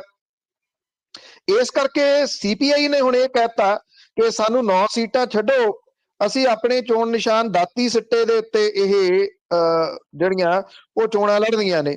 ਇਹ ਵੀ ਕਹਿਤਾ ਕਿ ਜੇ ਸਾਨੂੰ ਇਹ ਸੀਟਾਂ ਨਹੀਂ ਛੱਡਦੇ ਤੇ ਉਹਨਾਂ ਦੀ ਪਾਰਟੀ ਫਿਰ 23 ਸੀਟਾਂ ਦੇ ਉੱਤੇ ਆਪਣੇ ਉਮੀਦਵਾਰਾਂ ਦਾ ਐਲਾਨ ਜਿਹੜਾ ਉਹ ਕਰ ਦੇਊਗੀ। ਇਹ ਜਿਹੜੀ CPI ਆ ਉਹਨੇ ਇਹ ਗੱਲ ਕਹੀ ਆ ਕਿ ਭ੍ਰਿਸ਼ਟਾਚਾਰ, ਬੇਰੁਜ਼ਗਾਰੀ, ਤਬਾਹ ਹੋ ਰਹੀ ਸਿੱਖਿਆ ਤੇ ਸਿਹਤ ਪ੍ਰਣਾਲੀ ਦੇ ਉਹਨਾਂ ਦੇ ਮੁੱਖ ਏਜੰਡੇ ਹੋਣਗੇ। ਅਜੇ ਕੋਈ ਮੁੱਖ ਏਜੰਡਾ ਸੰਯੁਕਤ ਸਮਾਜ ਮੋਰਚਾ ਨਹੀਂ ਦੇ ਸਕਿਆ ਕਿ ਕਿਹੜੇ ਏਜੰਡੇ ਦੇ ਉੱਤੇ ਉਹਨਾਂ ਨੇ ਇਹ ਵੋਟਾਂ ਜਿਹੜੀਆਂ ਉਹ ਲੋਕਾਂ ਤੋਂ ਮੰਗਣੀਆਂ ਨੇ। ਤੋਂ ਖਲਾਰਾ ਜਿਹੜਾ ਉਹ ਬਾਕੀ ਸਿਆਸੀ ਧਿਰਾਂ ਵਾਂਗੂ ਸੰਯੁਕਤ ਸਮਾਜ ਮੋਰਚੇ ਦੇ ਵਿੱਚ ਵੀ ਪੈਣਾ ਸ਼ੁਰੂ ਹੋ ਗਿਆ ਜੀ। ਜੀ ਇਹ ਤਾਂ ਕਾਫੀ ਖਲਾਰਾ ਹੈ ਜੀ। ਸਾਰੇ ਮੈਨੂੰ ਲੱਗਦਾ ਸਾਰਾ ਪੰਜਾਬ ਇਲੈਕਸ਼ਨਾਂ ਲੜਨ ਤੁਰ ਪਿਆ। ਅਗਲੀ ਗੱਲ ਕਰਦੇ ਹਾਂ ਉਸ ਤੋਂ ਪਹਿਲਾਂ ਸਰੋਤਿਓ ਤੁਸੀਂ ਕਾਲ ਖਬਰਾਂ ਤੋਂ ਬਾਅਦ ਕਰ ਸਕਦੇ ਹਾਂ 4082725200। ਇਹ ਸਦਾ ਹੀ ਹੁੰਦਾ ਹੋਇਆ ਇੱਕੋ ਜਿਹੇ ਨਾਵਾਂ ਵਾਲੇ ਉਮੀਦਵਾਰ ਨਾ ਕਿਤੇ ਭੁਲੇਖਾ ਪਾਉਣ ਦੇ ਲਈ ਸਿਆਸੀ ਧਿਰਾਂ ਉਤਾਰਦੀਆਂ ਤੇ ਹੁਣ ਵੀ ਇਸੇ ਤਰ੍ਹਾਂ ਹੋ ਰਿਹਾ। ਜੀ ਬਿਲਕੁਲ, ਮੈਂ ਇਹ ਵੀ ਦੱਸ ਦਵਾਂ ਕਿ ਇਸ ਵੇਲੇ ਜਿਹੜੀ ਫਲੈਸ਼ਿੰਗ ਨਿਊਜ਼ ਆ ਰਹੀ ਹੈ ਉਹ ਇਹ ਆ ਕਿ ਵਿਕਰਮ ਮਜੀਠੀਆ ਦੇ ਜਿਹੜੇ ਵੱਖ-ਵੱਖ ਥਾਵਾਂ ਦੇ ਉੱਤੇ ਛਾਪੇਮਾਰੀ ਹੋ ਰਹੀ ਆ। ਉਹਦੇ ਅੰਮ੍ਰਿਤਸਰ ਦੇ ਘਰ ਦੇ ਉੱਤੇ ਵੀ ਇਸ ਵੇਲੇ ਪੁਲਿਸ ਨੇ ਰੇਡ ਕੀਤੀ ਆ ਔਰ ਪੁਲਿਸ ਦੇ ਆਲਾ ਅਧਿਕਾਰੀ ਜਿਹੜੇ ਆ ਉਹ ਮੌਜੂਦ ਨੇ ਉਹਦੇ ਘਰ ਦੇ ਉੱਤੇ ਛਾਪੇਮਾਰੀ ਦੇ ਵਾਸਤੇ। ਇਉਂ ਤਾਂ ਨਹੀਂ ਆ ਕਿ ਉਹ ਉੱਥੇ ਘਰੇ ਬੈਠਾ ਹੋਊਗਾ ਉਹ ਤਾਂ ਨਾਲ ਦੀ ਨਾਲ ਹੀ ਰੂਪੋਸ਼ ਹੋ ਗਿਆ, ਪਰ ਉਹਦੇ ਟਿਕਾਣਿਆਂ ਦੇ ਉੱਤੇ ਛਾਪੇਮਾਰੀ ਕੀਤੀ ਜਾ ਰਹੀ ਹੈ। ਪੰਜਾਬ ਵਿਧਾਨ ਸਭਾ ਚੋਣਾਂ ਦੇ ਮੈਦਾਨ ਦੇ ਵਿੱਚ ਇੱਕੋ ਨਾਮ ਵਾਲੇ ਕਈ ਉਮੀਦਵਾਰ ਮੁੜ ਕੇ ਫੇਰ ਟੱਕਰਨਗੇ ਤੁਹਾਨੂੰ। ਸਿਆਸੀ ਪਿੰਡ ਦੇ ਵਿੱਚ ਇਹ ਬੜਾ ਇੱਕ ਪੁਰਾਣੀ ਪ੍ਰੈਕਟਿਸ ਆ ਜਿਹੜੀ ਚੱਲਦੀ ਆ ਕਿ ਸੇਮ ਨਾਮ ਵਾਲੇ ਉਮੀਦਵਾਰ ਖੜੇ ਕੀਤੇ ਜਾਂਦੇ ਆ। ਚਮਕੌਰ ਸਾਹਿਬ ਹਲਕੇ ਤੋਂ ਮੁੱਖ ਮੰਤਰੀ ਚਰਨਜੀਤ ਸਿੰਘ ਚੰਨੀ ਕਾਂਗਰਸੀ ਉਮੀਦਵਾਰ ਹੋਣਗੇ। ਆਮ ਆਦਮੀ ਪਾਰਟੀ ਨੇ ਚੰਨੀ ਦੇ ਮੁਕਾਬਲੇ ਦੇ ਵਿੱਚ ਡਾਕਟਰ ਚਰਨਜੀਤ ਸਿੰਘ ਨੂੰ ਉਮੀਦਵਾਰ ਬਣਾਇਆ। ਚਰਨਜੀਤ ਸਿੰਘ ਚੰਨੀ ਨੇ 17 ਦੇ ਵਿੱਚ ਇਸੇ ਚਰਨਜੀਤ ਸਿੰਘ ਨੂੰ ਹਰਾਇਆ ਸੀ। ਕੈਪਟਨ ਅਮਰਿੰਦਰ ਸਿੰਘ ਨੇ ਜਦੋਂ ਅੰਮ੍ਰਿਤਸਰ ਤੋਂ 14 ਦੇ ਵਿੱਚ ਲੋਕ ਸਭਾ ਚੋਣ ਲੜੀ ਸੀ ਤਾਂ ਇੱਕ ਹੋਰ ਉਮੀਦਵਾਰ ਆਜ਼ਾਦ ਤੌਰ ਦੇ ਉੱਤੇ ਅਮਰਿੰਦਰ ਸਿੰਘ ਚੋਣ ਮੈਦਾਨ ਦੇ ਵਿੱਚ ਆਇਆ ਸੀ। ਮਨਪ੍ਰੀਤ ਬਾਦਲ ਉਦੋਂ ਹੱਕਾ ਬੱਕਾ ਰਹਿ ਗਿਆ ਸੀ ਜਦੋਂ ਉਹਦੇ ਮੁਕਾਬਲੇ ਹਲਕਾ ਬਠਿੰਡਾ ਤੋਂ 14 ਦੇ ਦੌਰਾਨ ਇੱਕ ਆਜ਼ਾਦ ਉਮੀਦਵਾਰ ਮਨਪ੍ਰੀਤ ਸਿੰਘ ਬਾਦਲ ਆ ਗਿਆ ਸੀ। ਆਜ਼ਾਦ ਉਮੀਦਵਾਰ ਦਾ ਚੋਣ ਨਿਸ਼ਾਨ ਵੀ ਪਤੰਗ ਸੀ ਜਿਹੜਾ ਕਿ ਬਿਨਾਂ ਚੋਣ ਪ੍ਰਚਾਰ ਤੋਂ 4618 ਵੋਟਾਂ ਲੈ ਗਿਆ ਸੀਗਾ। ਐਤਕੀ ਵੀ ਪਛਾਣ ਦਾ ਸੰਕਟ ਜਿਹੜਾ ਉਹ ਖੜਾ ਹੋ ਸਕਦਾ। ਮੁੱਖ ਸਿਆਸੀ ਧਿਰਾਂ ਦੇ ਵੱਲੋਂ ਇੱਕ ਦੂਜੇ ਦੇ ਵਿਰੋਧ ਦੇ ਵਿੱਚ ਆਜ਼ਾਦ ਉਮੀਦਵਾਰ ਖੜੇ ਕਰਤੇ ਜਾਂਦੇ ਆ ਤਾਂ ਕਿ ਵੋਟਰਾਂ ਦੇ ਵਿੱਚ ਭੰਬਲ ਭੂਸਾ ਬਣ ਜਾਵੇ ਕਿ ਇਹ ਨਾਮ ਵਾਲਾ ਜਿਹੜਾ ਉਹ ਕੌਣ ਹੈ। 2002 ਦੀਆਂ ਚੋਣਾਂ ਤੋਂ ਬਾਅਦ ਇਸ ਤਰ੍ਹਾਂ ਦਾ ਕੁਝ ਜ਼ਿਆਦਾ ਸ਼ੁਰੂ ਹੋਇਆ। ਮਨਪ੍ਰੀਤ ਇਆਲੀ ਜਦੋਂ ਸੀਗਾ ਇਸੇ ਹਲਕੇ ਤੋਂ ਇੱਕ ਆਜ਼ਾਦ ਉਮੀਦਵਾਰ ਮਨਪ੍ਰੀਤ ਸਿੰਘ ਅਕਾਲੀ ਡਟ ਗਿਆ ਸੀ। ਰਾਮਪੁਰਾ ਫੂਲ ਵੀ ਇਸ ਮਾਮਲੇ ਦੇ ਵਿੱਚ ਰਿਹਾ ਜਿੱਥੇ ਸਿਕੰਦਰ ਮਲੂਕੇ ਤੇ ਗੁਰਪ੍ਰੀਤ ਕਾਂਗੜ ਦੇ ਦਰਮਿਆਨ ਟੱਕਰ ਰਹੀ ਆ। 17 ਦੀਆਂ ਚੋਣਾਂ ਦੇ ਵਿੱਚ ਰਾਮਪੁਰਾ ਹਲਕੇ ਤੋਂ ਕੱਲਾ ਗੁਰਪ੍ਰੀਤ ਕਾਂਗੜ ਨਹੀਂ ਸੀ ਬਲਕਿ 3 ਹੋਰ ਗੁਰਪ੍ਰੀਤ ਆਜ਼ਾਦ ਉਮੀਦਵਾਰ ਵਜੋਂ ਖੜੇ ਕਰ ਦਿੱਤੇ ਗਏ ਸੀਗੇ। ਇੱਕ ਅਕਾਲੀ ਉਮੀਦਵਾਰ ਸਿਕੰਦਰ ਮਲੂਕਾ ਕੱਲਾ ਨਹੀਂ ਸਗੋਂ ਸਿਕੰਦਰ ਵੀ ਮੈਦਾਨ ਦੇ ਵਿੱਚ ਸੀਗਾ। 2007 ਦੀਆਂ ਚੋਣਾਂ ਦੇ ਵਿੱਚ ਇਸ ਤਰ੍ਹਾਂ ਹੋਇਆ ਸੀਗਾ ਜਦੋਂ ਇਸ ਹਲਕੇ ਤੋਂ ਇੱਕੋ ਵੇਲੇ 3 ਸਿਕੰਦਰ ਤੇ ਦੋ ਗੁਰਪ੍ਰੀਤ ਚੋਣ ਲੜ ਰਹੇ ਸੀਗੇ। 12 ਦੀਆਂ ਚੋਣਾਂ ਦੇ ਵਿੱਚ ਮਜੀਠਾ ਹਲਕੇ ਤੋਂ ਅਕਾਲੀ ਉਮੀਦਵਾਰ ਵਿਕਰਮ ਮਜੀਠੀਏ ਤੋਂ ਇਲਾਵਾ ਇੱਕ ਆਜ਼ਾਦ ਉਮੀਦਵਾਰ ਵਿਕਰਮ ਵੀ ਚੋਣ ਮੈਦਾਨ ਦੇ ਵਿੱਚ ਸੀਗਾ। ਵਿਰੋਧੀ ਕਾਂਗਰਸੀ ਉਮੀਦਵਾਰ ਸੁਖਜਿੰਦਰ ਰਾਜ ਸਿੰਘ ਦੇ ਬਰਾਬਰ ਇੱਕ ਉਮੀਦਵਾਰ ਸੁਖਜਿੰਦਰ ਸਿੰਘ ਵੀ ਲੜ ਰਿਹਾ ਸੀਗਾ। 17 ਦੀਆਂ ਚੋਣਾਂ ਦੇ ਵਿੱਚ ਜ਼ੀਰਾ ਹਲਕੇ ਦੇ ਵਿੱਚ ਸਭ ਤੋਂ ਵੱਧ ਪਛਾਣ ਦਾ ਸੰਕਟ ਖੜਾ ਹੋਇਆ ਸੀਗਾ। ਇੱਕੋ ਵੇਲੇ 4 ਕੁਲਬੀਰ ਸਿੰਘ ਚੋਣ ਲੜ ਰਹੇ ਸੀ। ਕਾਂਗਰਸੀ ਉਮੀਦਵਾਰ ਕੁਲਬੀਰ ਸਿੰਘ ਤੋਂ ਇਲਾਵਾ ਬਾਕੀ ਤਿੰਨੋਂ ਕੁਲਬੀਰ ਆਜ਼ਾਦ ਉਮੀਦਵਾਰ ਸੀ। ਇੱਥੋਂ ਆਮ ਆਦਮੀ ਪਾਰਟੀ ਦੇ ਗੁਰਪ੍ਰੀਤ ਦੇ ਸਾਹਮਣੇ 3 ਹੋਰ ਗੁਰਪ੍ਰੀਤ ਉਮੀਦਵਾਰ ਚੋਣ ਲੜ ਰਹੇ ਸੀ ਆਜ਼ਾਦ ਤੌਰ ਦੇ ਉੱਤੇ। 7 ਦੀਆਂ ਚੋਣਾਂ ਦੇ ਵਿੱਚ ਸਮਰਾਲਾ ਤੋਂ ਕਾਂਗਰਸੀ ਉਮੀਦਵਾਰ ਅਮਰੀਕ ਸਿੰਘ ਦੇ ਨਾਲ ਚੋਣ ਮੈਦਾਨ ਦੇ ਵਿੱਚ 2 ਹੋਰ ਉਮੀਦਵਾਰ ਸੀਗੇ। ਇੱਕ ਸੁੱਚਾ ਸਿੰਘ ਲਗਾ, ਦੂਜਾ ਸੁੱਚਾ ਸਿੰਘ ਛੋਟੇਪੁਰ ਤੇ ਤੀਜਾ ਆਜ਼ਾਦ ਉਮੀਦਵਾਰ ਸੁੱਚਾ ਸਿੰਘ। ਅਬੋਹਰ ਹਲਕੇ ਦੇ ਵਿੱਚ ਸੁਨੀਲ ਜਾਖੜ ਦੇ ਨਾਲ ਉਮੀਦਵਾਰ ਸੁਨੀਲ ਕੁਮਾਰ ਵੀ ਚੋਣਾਂ ਦੇ ਵਿੱਚ ਖੜਾ ਸੀਗਾ। ਇਹ ਜਿਹੜੀ ਸਿਆਸੀ ਤੌਰ ਦੇ ਉੱਤੇ ਭੁਲੇਖਾ ਪਾਇਆ ਜਾਂਦਾ ਹੈ ਇੱਥੇ ਨੀਗਾ। ਮੈਨੂੰ ਯਾਦ ਹੈ ਕਿ ਬਰੈਂਪਟਨ ਦੇ ਏਰੀਏ ਦੇ ਵਿੱਚ ਜਿਹੜਾ ਬ੍ਰੈਮਲੀ ਗੋਰ ਮਾਲਟਨ ਹੁੰਦਾ ਸੀਗਾ ਉੱਥੇ ਇੱਕ ਜਿਹੜਾ ਉਹ ਮੱਲੀ ਚੋਣ ਮੈਦਾਨ ਦੇ ਵਿੱਚ ਉਦੋਂ ਆ ਗਿਆ ਸੀਗਾ ਔਰ ਉਹਨੂੰ ਗੋਸਟ ਕੈਂਡੀਡੇਟ ਕਿਹਾ ਜਾ ਰਿਹਾ ਸੀਗਾ ਕਿ ਉਹ ਗੋਸਟ ਕੈਂਡੀਡੇਟ ਆ। ਇਸ ਕਰਕੇ ਇਹ ਪੰਜਾਬੀਆਂ ਦੇ ਸੁਭਾਅ ਦੇ ਵਿੱਚ ਹੀ ਸ਼ਾਮਲ ਹੈ ਕਿ ਜਿੱਥੇ ਵੀ ਇਹ ਜਾਂਦੇ ਆ ਇਹ ਸਾਰਾ ਕੁਝ ਉੱਥੇ ਜਿਹੜਾ ਉਹ ਲੈ ਜਾਂਦੇ ਆ। ਸੋ ਇੱਕ ਵਾਰੀ ਫੇਰ ਵੱਖੋ ਵੱਖਰੇ ਨਾਵਾਂ ਵਾਲੇ ਉਮੀਦਵਾਰ ਇੱਥੋਂ ਤੁਹਾਨੂੰ ਵੇਖਣ ਨੂੰ ਪੰਜਾਬ ਦੇ ਵਿੱਚ ਇਹਨਾਂ ਚੋਣਾਂ ਦੇ ਦੌਰਾਨ ਮਿਲਣਗੇ ਜੀ। ਤੇ ਅਗਲੀ ਗੱਲ ਕੈਪਟਨ ਦੀ ਜੇ ਕਰ ਲਈਏ, ਪਾਰਟੀ ਕੈਪਟਨ ਦੀ ਆ ਤੇ ਚੋਣ ਨਿਸ਼ਾਨ ਭਾਜਪਾ ਦਾ, ਇਹ ਕੀ ਚੱਕਰ ਹੈ? ਦੇਖੋ ਇਹ ਜਿਹੜਾ ਮੈਂ ਅੱਗੇ ਵੀ ਇੱਕ ਦਿਨ ਇਸ਼ਾਰਾ ਕੀਤਾ ਸੀਗਾ ਕਿ ਇੱਥੇ ਪੰਜਾਬ ਦੇ ਵਿੱਚ ਭਾਰਤੀ ਜਨਤਾ ਪਾਰਟੀ ਜਿਹੜੀ ਆ ਉਹ ਇਹ ਕਹਿੰਦੀ ਆ ਕਿ ਟੰਬੇ ਤਾਂ ਅਸੀਂ ਖਾਂਦੇ ਰਹੇ ਆ ਤੇ ਜੇ ਹੁਣ ਸਾਨੂੰ ਮੌਕਾ ਮਿਲਿਆ ਤੇ ਤੁਸੀਂ ਲਿਆ ਕੇ ਬਾਕੀ ਧਿਰਾਂ ਦੇ ਨਾਲ ਗੱਠਜੋੜ ਕਰ ਲਿਆ ਤੇ ਸਾਡੇ ਉਹਨਾਂ ਨੂੰ ਅੱਗੇ ਲਾਤਾ, ਇਹ ਸਾਨੂੰ ਮਨਜ਼ੂਰ ਨਹੀਂ। ਇਹ ਕਿਹਾ ਜਾਂਦਾ ਕਿ ਭਾਰਤੀ ਜਨਤਾ ਪਾਰਟੀ ਦੇ ਅੰਦਰ ਬੜਾ ਵਿਰੋਧ ਹੋ ਰਿਹਾ ਇਸ ਗੱਲ ਨੂੰ ਲੈ ਕੇ ਕਿ ਅਸੀਂ ਇੱਕ ਵਿਸ਼ੇਸ਼ ਜਿਹੜਾ ਵਰਗ ਆ ਉਹਦਾ ਕੋਈ ਬੰਦਾ ਨਹੀਂ ਮੂਹਰੇ ਲੱਗਣ ਦੇਣਾ। ਇਸ ਤਰ੍ਹਾਂ ਦੀਆਂ ਗੱਲਾਂ ਅੰਦਰ ਖਾਤੇ ਚੱਲਦੀਆਂ ਨੇ। ਸਾਬਕਾ ਮੁੱਖ ਮੰਤਰੀ ਕੈਪਟਨ ਅਮਰਿੰਦਰ ਸਿੰਘ ਨੇ ਨਵੀਂ ਪਾਰਟੀ ਜਿਹੜੀ ਬਣਾਈ ਪੰਜਾਬ ਲੋਕ ਕਾਂਗਰਸ ਖਿੱਦੋ-ਖੂੰਡੀ ਵਾਲੀ, ਇਹਦੇ ਕੈਪਟਨ ਨੇ ਪਾਰਟੀ ਦੇ ਵੱਲੋਂ ਲੁਧਿਆਣਾ ਸ਼ਹਿਰ ਦੀਆਂ 6 ਦੇ ਵਿੱਚੋਂ 3 ਸੀਟਾਂ ਤੇ ਆਪਣੇ ਉਮੀਦਵਾਰ ਉਤਾਰੇ ਆ। ਭਾਜਪਾ ਦੇ ਨਾਲ ਗੱਠਜੋੜ ਤਹਿਤ ਇਹ ਤਿੰਨੇ ਸੀਟਾਂ ਕੈਪਟਨ ਦੇ ਖਾਤੇ 'ਚ ਆਈਆਂ। ਇਹ ਤਿੰਨੇ ਉਮੀਦਵਾਰ ਹੁਣ ਸ਼ਹਿਰੀ ਵੋਟਰਾਂ ਨੂੰ ਆਪਣੇ ਵੱਲ ਖਿੱਚਣ ਲਈ ਪੰਜਾਬ ਲੋਕ ਕਾਂਗਰਸ ਸ਼ਹਿਰ ਦੀਆਂ 3 ਸੀਟਾਂ ਤੇ ਭਾਜਪਾ ਦੇ ਚੋਣ ਨਿਸ਼ਾਨ ਦੇ ਹੇਠ ਲੜਨਗੇ। ਪਾਰਟੀ ਉਮੀਦਵਾਰਾਂ ਨੇ ਵੀ ਤਿਆਰੀ ਖਿੱਚ ਲਈ ਹੈ। ਬੈਨਰ ਤੇ ਗੱਠਜੋੜ ਉਮੀਦਵਾਰ ਲਿਖਵਾ ਕੇ ਪੰਜਾਬ ਲੋਕ ਕਾਂਗਰਸ ਦੇ ਆਗੂ ਪਾਰਟੀ ਦੇ ਚੋਣ ਨਿਸ਼ਾਨ ਹਾਕੀ ਤੇ ਗੇਂਦ ਦੀ ਜਗ੍ਹਾ ਦੇ ਉੱਤੇ ਭਾਜਪਾ ਦੇ ਚੋਣ ਨਿਸ਼ਾਨ ਕਮਲ ਦੇ ਫੁੱਲ ਦੇ ਉੱਤੇ ਚੋਣ ਲੜਨਗੇ। ਇਹ ਨਵਾਂ ਭੰਬਲ ਭੂਸਾ ਜਿਹੜਾ ਉਹ ਖੜਾ ਹੋ ਗਿਆ। ਪਹਿਲਾਂ ਤਾਂ ਨਾਵਾਂ ਵਾਲੀ ਆਪਾਂ ਗੱਲ ਕੀਤੀ ਆ, ਇਹ ਚੋਣ ਨਿਸ਼ਾਨ ਵਾਲਾ ਜਿਹੜਾ ਉਹ ਖੜਾ ਹੋ ਗਿਆ। ਇਹ ਕਿਹਾ ਜਾ ਰਿਹਾ ਕਿ ਪੇਂਡੂ ਖੇਤਰਾਂ ਦੇ ਵਿੱਚ ਕੈਪਟਨ ਦੀ ਪਾਰਟੀ ਦੇ ਚੋਣ ਨਿਸ਼ਾਨ ਦੇ ਉੱਤੇ ਚੋਣ ਲੜੀ ਜਾਊਗੀ। ਲੁਧਿਆਣਾ ਸ਼ਹਿਰੀ ਸੀਟਾਂ ਦੇ ਵਾਸਤੇ ਲੜਨ ਵਾਲੇ ਇਹਨਾਂ ਉਮੀਦਵਾਰਾਂ ਨੇ ਭਾਜਪਾ ਦਾ ਚੋਣ ਨਿਸ਼ਾਨ ਤਾਂ ਚੁਣ ਲਿਆ, ਪਰ ਵੇਖਣ ਵਾਲੀ ਗੱਲ ਇਹ ਆ ਕਿ PLC ਦੇ ਮੁਖੀ ਅਮਰਿੰਦਰ ਸਿੰਘ ਖੁਦ ਕਿਹੜੇ ਚੋਣ ਨਿਸ਼ਾਨ ਦੇ ਉੱਤੇ ਚੋਣ ਲੜਦੇ ਆ। ਇੱਥੋਂ ਹੁਣ ਇੱਕ ਗੱਲ ਕਲੀਅਰ ਹੋ ਗਈ ਨਾ ਕਿ ਜਿਹੜੇ ਭਾਰਤੀ ਜਨਤਾ ਪਾਰਟੀ ਦੇ ਵਿੱਚ ਜਾ ਰਹੇ ਆ ਕੈਪਟਨ ਦੇ ਨਜ਼ਦੀਕੀ, ਉਹ ਕਿਉਂ ਜਾ ਰਹੇ ਆ। ਇਹ ਵੀ ਹੋ ਸਕਦਾ ਅਗਲੇ 2-4 ਦਿਨਾਂ ਦੇ ਦੌਰਾਨ ਇਹ ਕਹਿ ਦਿੱਤਾ ਜਾਵੇ ਕਿ ਜੀ ਜਿਹੜੇ ਕੈਪਟਨ ਅਮਰਿੰਦਰ ਸਿੰਘ ਨੇ ਉਮੀਦਵਾਰ ਐਲਾਨੇ ਆ, ਇਹ ਸਾਰੇ ਦੇ ਸਾਰੇ ਭਾਰਤੀ ਜਨਤਾ ਪਾਰਟੀ ਵੱਲੋਂ ਹੀ ਚੋਣ ਲੜਨਗੇ। ਇਹ ਸੰਭਾਵੀ ਰੂਪ 'ਚ ਹੋ ਸਕਦਾ ਹੈ। ਤਾਂ ਭਾਰਤੀ ਜਨਤਾ ਪਾਰਟੀ ਦੀ ਹੀ B team, captain Amarinder Singh ਹੁਰੀ ਭਾਰਤੀ ਜਨਤਾ ਪਾਰਟੀ ਦੇ ਹੀ ਮੁੱਖ ਮੰਤਰੀ ਵਜੋਂ ਵਿਚਰਦੇ ਰਹੇ ਆ।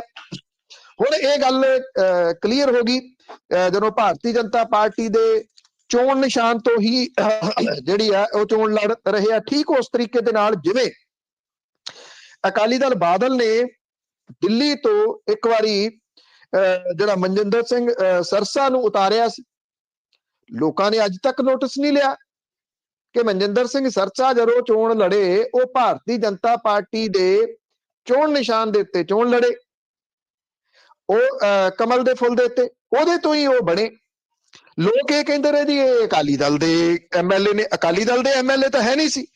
ਮਨਜਿੰਦਰ ਸਿੰਘ ਸਰਸਾ ਨੇ ਹੁਣ ਜ਼ਰੂਰ ਭਾਰਤੀ ਜਨਤਾ ਪਾਰਟੀ ਜੁਆਇਨ ਆਫੀਸ਼ੀਅਲੀ ਕੀਤੀ ਹੋਊਗੀ, ਉਹ ਹੈ ਭਾਰਤੀ ਜਨਤਾ ਪਾਰਟੀ ਦੇ ਹੀ ਸੀ। ਇਸੇ ਤਰੀਕੇ ਦੇ ਨਾਲ ਕੈਪਟਨ ਅਮਰਿੰਦਰ ਸਿੰਘ ਦੇ ਜਿਹੜੇ ਉਮੀਦਵਾਰ ਹੈ ਉਹ ਭਾਰਤੀ ਜਨਤਾ ਪਾਰਟੀ ਦੇ ਹੀ ਉਮੀਦਵਾਰ ਹੈ। ਲੋਕਾਂ ਨੂੰ ਇਹ ਲੱਗ ਰਿਹਾ ਕਿ ਸ਼ਾਇਦ ਉਹ ਕੈਪਟਨ ਅਮਰਿੰਦਰ ਸਿੰਘ ਦੇ ਉਮੀਦਵਾਰ ਹੈ ਜੀ। ਸੋ ਇਹ ਸਾਰਾ ਕੁਝ ਜਿਹੜੇ ਨੇ ਉਹ ਮੂੰਹ ਦੇ ਉੱਤੇ ਮਖੌਟੇ ਲੱਗੇ ਹੋਏ ਨੇ। ਰੀਅਲ ਦੇ ਵਿੱਚ ਮਖੌਟਾ ਜਿਹੜਾ ਦੀ ਉਹ ਲੋਗੇ ਤਾਂ ਉਹ ਇੱਕ ਜਿਹੜਾ ਚੱਲਦਾ ਨਾ ਵੀ ਗੰਗਾਧਾਰੀ ਸ਼ਕਤੀਮਾਨ ਹੈ। ਤੋ ਇਹ ਚੀਜ਼ ਜਿਹੜੀ ਆ ਉਹ ਸਮਝਣ ਦੀ ਲੋੜ ਆ ਲੋਕਾਂ ਨੂੰ ਜੀ। ਸਮਝਣਾ ਨਹੀਂ, ਪਿਛਲੇ 70-72 ਸਾਲ ਤੋਂ ਨਹੀਂ ਸਮਝੇ। ਅਖੀਰ ਦੇ ਵਿੱਚ ਅਖੀਰਲੀ ਖਬਰ ਵੱਲ ਚੱਲਾਂਗੇ। ਤਾਂ ਸਰੋਤੇ ਕਾਲ ਕਰ ਸਕਦੇ ਹੋ 4082725200 408-272-52 ਜੇ ਤੁਹਾਡਾ ਕੋਈ ਸਵਾਲ ਹੈ ਕਾਲ ਕਰ ਸਕਦੇ ਆ। ਮਨਪ੍ਰੀਤ ਬਾਦਲ ਬਠਿੰਡਾ ਤੇ ਬਾਦਲ ਟੱਬਰ ਲੰਬੀ ਦੇ ਵਿੱਚ ਇੱਕ ਸੂਤੇ ਫਸੇ ਹੋਏ ਆ। ਦੇਖੋ ਜਿਹੜਾ ਤੁਸੀਂ ਇਹ ਕਹਿ ਲਓ ਕਿ ਇਸ ਵੇਲੇ ਮਾਲਵੇ ਦੇ ਖੇਤਰ ਦੇ ਵਿੱਚ ਚੋਣ ਪ੍ਰਚਾਰ ਬਹੁਤ ਸਿਖਰ ਦੇ ਉੱਤੇ ਜਿਹੜਾ ਉਹ ਜਾ ਚੁੱਕਿਆ ਹੋਇਆ। ਜਿਹੜੀਆਂ ਵੱਡੀਆਂ ਸੀਟਾਂ ਨੇ ਉਹਨਾਂ ਦੇ ਉੱਤੇ ਇਸ ਵਾਰੀ ਬੜੀ ਸਮਝ ਬੂਝ ਦੇ ਨਾਲ ਆਮ ਆਦਮੀ ਪਾਰਟੀ ਨੇ ਕੁਝ ਅਜਿਹੇ ਉਮੀਦਵਾਰ ਲਿਆਂਦੇ ਆ ਜਿਨ੍ਹਾਂ ਨੇ ਵੱਡੀਆਂ ਧਿਰਾਂ ਨੂੰ ਵਕਤ ਪਾ ਦਿੱਤਾ ਹੋਇਆ। ਅਰੇ ਇਹ ਵੀ ਆ ਕਿ ਪਾਰਟੀ ਜਿਹੜੀ ਆ ਉਹ ਸਮੁੱਚੇ ਪੰਜਾਬ ਦੇ ਵਿੱਚ ਅੱਪ ਹੋਈ ਆ। ਭਗਵੰਤ ਮਾਨ ਹੋਰਾਂ ਦਾ ਫੇਸ ਮੁੱਖ ਮੰਤਰੀ ਵਜੋਂ ਸਾਹਮਣੇ ਆਉਣ ਤੋਂ ਬਾਅਦ ਇਹ ਗਰਾਊਂਡ ਰਿਐਲਿਟੀ ਆ ਇਹਨੂੰ, ਕਿਉਂਕਿ ਜੇ ਤੁਸੀਂ ਬਾਕੀ ਜਿਹੜੀਆਂ ਸਿਆਸੀ ਧਿਰਾਂ ਨੇ ਉਹਨਾਂ ਦੇ ਵਿੱਚ ਮਚੀ ਹੋਈ ਖਲਬਲੀ ਨੂੰ ਨੋਟਿਸ ਕਰਦੇ ਹੋ ਤਾਂ ਉਹ ਖਲਬਲੀ ਵੀ ਇਹੀ ਆ। ਇੱਥੇ ਜਿਹੜੇ ਮਿਸਟਰ ਗਿੱਲ ਨੇ ਉਹ ਮਨਪ੍ਰੀਤ ਸਿੰਘ ਬਾਦਲ ਹੋਰਾਂ ਦੇ ਬਹੁਤ ਨਜ਼ਦੀਕੀ ਰਹੇ ਨੇ ਔਰ ਉਹਨਾਂ ਨੇ ਇੱਥੇ ਬਠਿੰਡੇ ਦੇ ਵਿੱਚ ਨਿਗਮ ਦੀਆਂ ਚੋਣਾਂ ਦੇ ਵਿੱਚ ਬਹੁਤ ਕੰਮ ਕੀਤਾ। ਦਹਾਕਿਆਂ ਤੋਂ ਉਹ ਕਾਂਗਰਸ ਦੇ ਨਾਲ ਜੁੜੇ ਰਹੇ ਨੇ। ਇਹ ਕਿਹਾ ਜਾਂਦਾ ਹੈ ਕਿ ਬਠਿੰਡੇ ਦੇ ਲੋਕਾਂ ਨੇ ਨਿਗਮ ਦੇ ਵਿੱਚ ਕਾਂਗਰਸ ਨੂੰ ਇਸ ਕਰਕੇ ਜਿਤਾਇਆ ਕਿ ਉਹ ਚਾਹੁੰਦੇ ਸਨ ਕਿ ਇੱਕ ਭਲੇ ਮਾਨਸ ਵਿਅਕਤੀ ਜਿਹੜੇ ਗਿੱਲ ਸਾਹਿਬ ਨੇ ਉਹਨਾਂ ਨੂੰ ਮੇਅਰ ਬਣਾਇਆ ਜਾਵੇ। ਤੇ ਇਹ ਕਿਹਾ ਜਾਂਦਾ ਹੈ ਕਿ ਮਨਪ੍ਰੀਤ ਸਿੰਘ ਬਾਦਲ ਹੋਰਾਂ ਨੇ ਉਹਨਾਂ ਨੂੰ ਲਾਰਾ ਵੀ ਇਹੀ ਲਾਇਆ ਕਿ ਤੁਹਾਨੂੰ ਮੇਅਰ ਬਣਾਵਾਂਗੇ। ਤੇ ਅਖੀਰ ਦੇ ਉੱਤੇ ਜਦੋਂ ਪਾਰਟੀ ਜਿੱਤ ਗਈ ਤਾਂ ਮਨਪ੍ਰੀਤ ਸਿੰਘ ਬਾਦਲ ਹੋਰਾਂ ਨੇ ਕਿਸੇ ਖਾਸ ਸਮਝੌਤੇ ਦੇ ਤਹਿਤ ਉਹਨਾਂ ਨੂੰ ਲਾਂਭੇ ਕਰਕੇ ਮੇਅਰ ਜਿਹੜਾ ਸੀ ਉਹ ਇੱਕ ਅਨਨੋਨ ਟੱਬਰ ਨੂੰ ਬਣਾ ਦਿੱਤਾ। ਉਹਦੇ ਤੋਂ ਨਾਰਾਜ਼ ਹੋ ਗਏ ਤੇ ਨਾਰਾਜ਼ ਹੋਣ ਤੋਂ ਬਾਅਦ ਹੋਇਆ ਇਹ ਕਿ ਉਹ ਆਮ ਆਦਮੀ ਪਾਰਟੀ ਦੇ ਸੰਪਰਕ ਦੇ ਵਿੱਚ ਆ ਗਏ। ਆਮ ਆਦਮੀ ਪਾਰਟੀ ਨੇ ਜਿਹੜਾ ਸੀ ਉਹ ਉਹਨਾਂ ਨੂੰ ਉਮੀਦਵਾਰ ਬਣਾਤਾ ਬਠਿੰਡਾ ਸ਼ਹਿਰੀ ਤੋਂ। ਇਸ ਵੇਲੇ ਬਠਿੰਡਾ ਸ਼ਹਿਰੀ ਹਲਕੇ ਦੇ ਵਿੱਚ ਇੱਕ ਉੱਥੇ ਜੇ ਬਠਿੰਡੇ ਦੇ ਜਿਹੜੇ ਲੋਕ ਨੇ ਉਹ ਇਹ ਗੱਲ ਜਾਣਦੇ ਨੇ ਕਿ ਲਾਈਨੋ ਪਾਰ ਏਰੀਆ, ਲਾਈਨੋ ਪਾਰ ਜਿਹੜਾ ਏਰੀਆ ਉੱਥੇ ਉਹਨਾਂ ਦੀ ਬਹੁਤ ਵੱਡੀ ਪੈਠ ਹੈ। ਇਹ ਬਠਿੰਡਾ ਸ਼ਹਿਰੀ ਹਲਕੇ ਦਾ ਖਾਸ ਖੇਤਰ ਹੈ। ਇੱਥੇ ਉਹਨਾਂ ਦੀਆਂ ਜੜ੍ਹਾਂ ਬੜੀਆਂ ਮਜ਼ਬੂਤ ਨੇ ਕਿਉਂਕਿ ਉਹ ਅੱਜ ਦੇ ਨਹੀਂ 3.5-4 ਦਹਾਕਿਆਂ ਤੋਂ ਉਸ ਏਰੀਏ ਦੇ ਵਿੱਚ ਵਿਚਰਦੇ ਨੇ। ਮਨਪ੍ਰੀਤ ਸਿੰਘ ਬਾਦਲ ਹੋਰਾਂ ਦੇ ਇਸ ਵੇਲੇ ਪੈਰ ਉਖੜੇ ਹੋਏ ਨੇ ਬਠਿੰਡਾ ਸ਼ਹਿਰੀ ਹਲਕੇ ਤੋਂ। ਇੱਥੇ ਬਠਿੰਡਾ ਸ਼ਹਿਰੀ ਹਲਕੇ ਤੋਂ ਪੈਰ ਉਖੜਨ ਦਾ ਕਾਰਨ ਜਿਹੜਾ ਉਹ ਇਹੀ ਹੈ ਕਿ ਜਿਹੜੇ ਗਿੱਲ ਸਾਹਿਬ ਨੇ ਉਹਨਾਂ ਦੀ ਤਕੜੀ ਪੈਠ ਇਸ ਏਰੀਏ ਦੇ ਵਿੱਚ ਆ ਔਰ ਉਹ ਆਮ ਵਿਅਕਤੀ ਵਜੋਂ ਜਾਣੇ ਜਾਂਦੇ ਆ। ਦੂਜਾ ਹਲਕਾ ਹੈ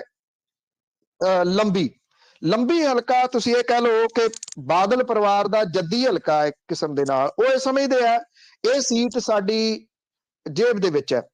ਇੱਥੋਂ ਮਹੇਸ਼ਿੰਦਰ ਸਿੰਘ ਹੁਰੀ ਪ੍ਰਕਾਸ਼ ਸਿੰਘ ਬਾਦਲ ਜਾਂ ਬਾਦਲ ਪਰਿਵਾਰ ਦਾ ਕਾਂਗਰਸ ਵੱਲੋਂ ਮੁਕਾਬਲਾ ਕਰਦੇ ਰਹੇ ਆ। ਇਸ ਵਾਰੀ ਮਹੇਸ਼ਿੰਦਰ ਸਿੰਘ ਹੋਰਾਂ ਨੇ ਕਾਂਗਰਸ ਵੱਲੋਂ ਸੀਟ ਅਪਲਾਈ ਹੀ ਨਹੀਂ ਕੀਤੀ। ਉਹਦਾ ਇੱਕ ਕਾਰਨ ਇਹ ਵੀ ਕਿਹਾ ਜਾ ਰਿਹਾ ਕਿ ਉਹ ਖੁੱਡੀਆਂ ਪਰਿਵਾਰ ਦੇ ਨੇੜੇ ਨੇ ਕਿਉਂਕਿ ਜਿਹੜਾ ਖੁੱਡੀਆਂ ਨੇ ਜਗਮੀਤ ਸਿੰਘ ਖੁੱਡੀਆਂ ਉਹ ਕਾਂਗਰਸ ਦੇ ਵਿੱਚ ਉਹਨਾਂ ਨੂੰ ਕੈਪਟਨ ਅਮਰਿੰਦਰ ਸਿੰਘ ਹੁਰੀ ਲੈ ਕੇ ਆਏ ਸੀਗੇ। ਗੁਰਮੀਤ ਸਿੰਘ ਖੁੱਡੀਆਂ ਮਾਫ ਕਰਨਾ, ਜਗਮੀਤ ਸਿੰਘ ਹੁਰੀ ਉਹਨਾਂ ਦੇ ਜਿਹੜਾ ਉਹ ਪਿਤਾ ਸਨ। ਸੋ ਉਹ ਜਦੋਂ ਜਿਹੜੇ 89 ਦੇ ਵਿੱਚ ਸਿਮਰਨਜੀਤ ਸਿੰਘ ਮਾਨ ਹੋਰਾਂ ਦੇ ਦਲ ਦੀ ਹਨੇਰੀ ਵਗੀ ਉਹਦੇ ਵਿੱਚ ਉਹ ਮੈਂਬਰ ਪਾਰਲੀਮੈਂਟ ਚੁਣੇ ਗਏ ਸਨ। ਬਾਅਦ ਦੇ ਵਿੱਚ ਭੇਦ ਭਰੇ ਹਾਲਾਤਾਂ ਦੇ ਵਿੱਚ ਉਹਨਾਂ ਦੀ ਜਿਹੜੀ ਮ੍ਰਿਤਕ ਦੇਹ ਸੀ ਉਹ ਨਹਿਰ ਦੇ ਵਿੱਚੋਂ ਮਿਲੀ ਸੀ। ਕੀ ਕਾਰਨ ਰਹੇ ਅੱਜ ਤੱਕ ਭੇਦ ਆ, ਇਹ ਕਤਲ ਸੀ ਜਾਂ ਕੋਈ ਹਾਦਸਾ ਸੀ, ਨਹੀਂ ਪਤਾ ਲੱਗ ਸਕਿਆ।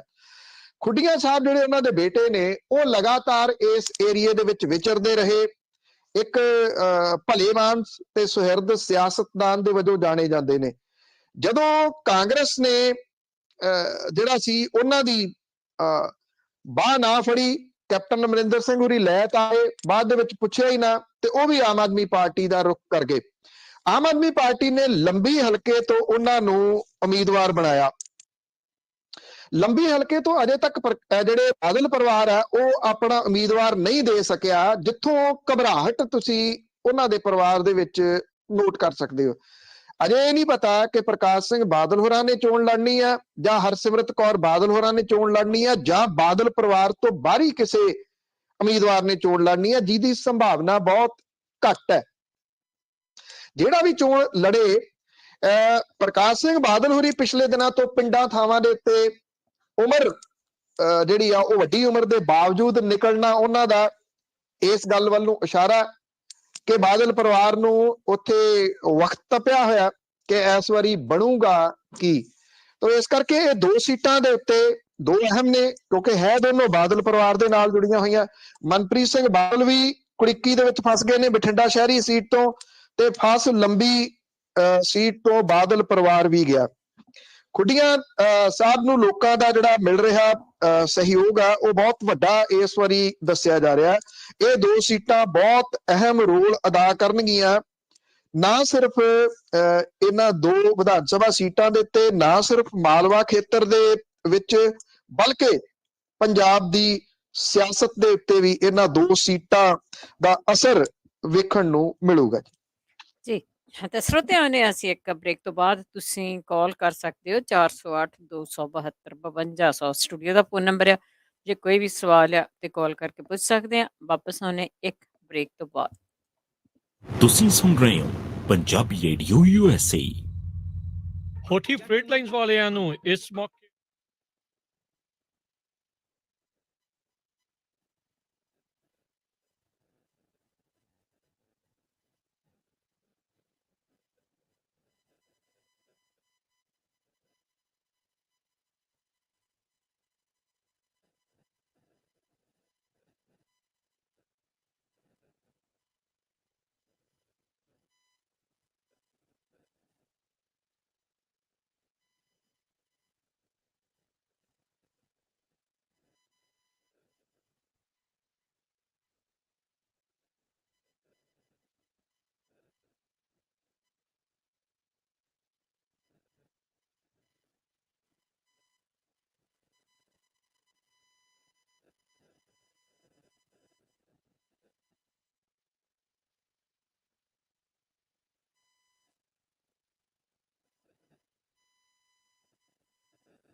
हाँ जी, हाँ होल्ड जी, हाँ जी। होल्ड कर लो, होल्ड कर लो।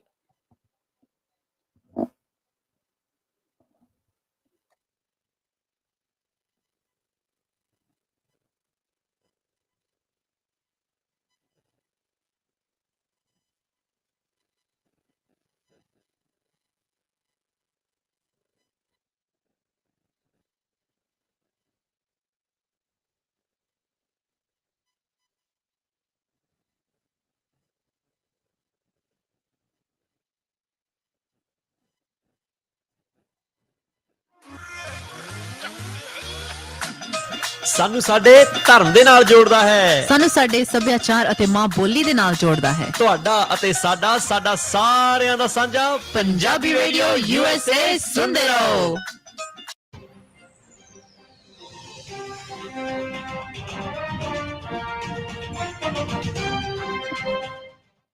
ਪੰਜਾਬੀ ਰੇਡੀਓ ਯੂਐਸ ਸੁਣ ਰਹੇ ਸਾਰੇ ਸਰੋਤਿਆਂ ਦਾ ਸਵਾਗਤ ਕਰਦੇ। ਤੁਸੀਂ ਜੁੜੋ ਪੰਜਾਬੀ ਰੇਡੀਓ ਯੂਐਸ ਦੇ ਨਾਲ ਤੇ ਪ੍ਰੋਗਰਾਮ ਹੈ ਜੀ ਖਬਰ ਤੇ ਨਜ਼ਰ ਵਿੱਚ ਹੋਣਗੇ ਸਾਡੇ ਨਾਲ ਬਲਤਿਸਪਨ ਜੀ। ਤੁਸੀਂ ਵੀ ਕੋਈ ਸਵਾਲ ਆ ਪੁੱਛ ਸਕਦੇ ਹੋ 4082725200 408 272 5200 ਦੇ ਉੱਤੇ ਕਾਲ ਕਰ ਸਕਦੇ ਹੋ। ਬਲਤਿਸਪਨ ਜੀ ਇੱਕ ਵਾਰ ਫਿਰ ਸਵਾਗਤ ਹੈ। ਬਹੁਤ ਮਿਹਰਬਾਨੀ ਜੀ, ਧੰਨਵਾਦ। ਪਿਆਰਾ ਸਿੰਘ ਜੀ ਸਤਿ ਸ਼੍ਰੀ ਅਕਾਲ। ਪਿਆਰਾ ਸਿੰਘ ਜੀ ਹਾਂਜੀ ਹਾਂਜੀ, ਪੰਨੂ ਸਾਹਿਬ ਦੱਸਿਓ, ਜਿਹੜੀ ਬੱਸ ਦਿੱਲੀ 에ਅਰਪੋਰਟ ਤੋਂ ਪੰਜਾਬ ਰੋਡਵੇਜ਼ ਦੀ ਕੇਜਰੀਵਾਲ ਨੇ ਰੋਕੀ ਸੀ, ਟਰਾਂਸਪੋਰਟ ਮੰਤਰੀ ਪੰਜਾਬ ਕੋਸ਼ਿਸ਼ ਕਰ ਰਿਹਾ ਸੀ, ਉਹ ਚੱਲ ਪਈ ਜਾਂ ਨਹੀਂ? ਥੈਂਕ ਯੂ ਜੀ। ਨਹੀਂ, ਦੇਖੋ ਇਸ ਤਰ੍ਹਾਂ ਹੈ ਕਿ ਉਹਦੇ ਵਾਸਤੇ ਮੈਂ ਅੱਗੇ ਵੀ ਇੱਕ ਦਿਨ ਵਿਸਥਾਰ ਦੇ ਵਿੱਚ ਦੱਸੀ ਸੀ ਸਾਰੀ ਜਾਣਕਾਰੀ ਕਿ ਪ੍ਰੋਬਲਮ ਕਿੱਥੇ ਆ। ਪ੍ਰੋਬਲਮ ਹੈਗੀ ਹੈ ਜੀ ਰੂਟ ਪਰਮਿਟ ਦੀ। ਪਰਮਿਟ ਕਿਹੜਾ ਤੁਹਾਡੇ ਉੱਤੇ? ਜਿਹੜਾ ਪਰਮਿਟ ਇੱਥੇ PRTC ਦੇ ਕੋਲੇ ਜਾਂ ਰੋਡਵੇਜ਼ ਦੇ ਕੋਲੇ ਆ, ਉਹ ਇਹਨਾਂ ਦੇ ਕੋਲੇ ਟੂਰਿਸਟ ਪਰਮਿਟ ਹੈ।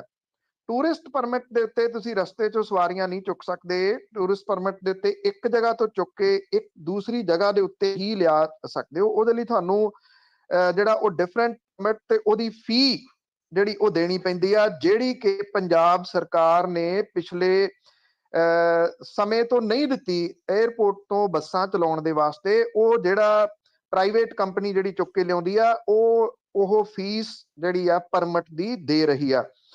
ਈਵਨ ਇੱਥੋਂ ਤੱਕ ਕਿ ਪਿਛਲੇ 4 ਸਾਲ ਤੋਂ ਜਿਹੜੀ ਪੰਜਾਬ ਸਰਕਾਰ ਹੈ, ਇਹਨਾਂ ਨੇ ਸੰਪਰਕ ਤੱਕ ਨਹੀਂ ਕੀਤਾ ਜਿਹੜਾ ਟਰਾਂਸਪੋਰਟ ਮਹਿਕਮਾ ਹੈ ਦਿੱਲੀ ਦਾ, ਉਹਦੇ ਨਾਲ।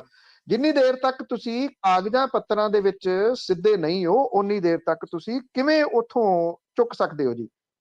ਇਹ ਦੋਸ਼ ਤਾਂ ਜਿਹੜੇ ਉਹ ਰਾਜਾ ਵੜਿੰਗ ਹੋਰੀ ਵੀ ਲਾਉਂਦੇ ਰਹੇ ਆ, ਪਰ ਉਹ ਵੀ ਕਦੀ ਜਾ ਕੇ ਇੱਕ ਵਾਰੀ ਵੀ ਦਿੱਲੀ ਦੇ ਟਰਾਂਸਪੋਰਟ ਮੰਤਰੀ ਨੂੰ ਜਾਂ ਟਰਾਂਸਪੋਰਟ ਮੰਤਰਾਲੇ ਨੂੰ ਨਹੀਂ ਮਿਲੇ। ਉਹਨਾਂ ਨੇ ਜਦੋਂ ਇੱਥੇ ਅੰਮ੍ਰਿਤਸਰ ਦੇ ਵਿੱਚ ਵੀ ਉਹ ਚਲੇ ਗਏ ਸਨ ਅਰਵਿੰਦ ਕੇਜਰੀਵਾਲ ਹੋਰਾਂ ਨੂੰ ਮਿਲਣ ਦੇ ਵਾਸਤੇ, ਉਹ ਮਿਲੇ ਵੀ ਸੀ। ਉਹਨਾਂ ਨੇ ਇਹ ਕਿਹਾ ਸੀਗਾ ਕਿ ਤੁਸੀਂ ਮੰਤਰਾਲਾ ਜਿਹੜਾ ਟਰਾਂਸਪੋਰਟ ਮੰਤਰਾਲਾ, ਉਹਦੇ ਕੋਲੇ ਆਓ, ਅਸੀਂ ਉੱਥੇ ਤੁਹਾਡੀ ਜਿਹੜੀ ਵੀ ਇਹ ਕਾਗਜ਼ ਪੱਤਰ ਦੀ ਕਾਰਵਾਈ ਆ ਉਹ ਪੂਰੀ ਕਰੋ। ਪਰ ਉਹ ਇਹ ਕਾਰਵਾਈ ਪੂਰੀ ਕਰਨ ਦੇ ਵਾਸਤੇ ਅਜੇ ਤੱਕ ਨਹੀਂ ਗਏ ਜੀ। ਅਗਲੇ ਕਾਲਰ ਨੇ ਅਵਤਾਰ ਸਿੰਘ ਪੰਨੂ।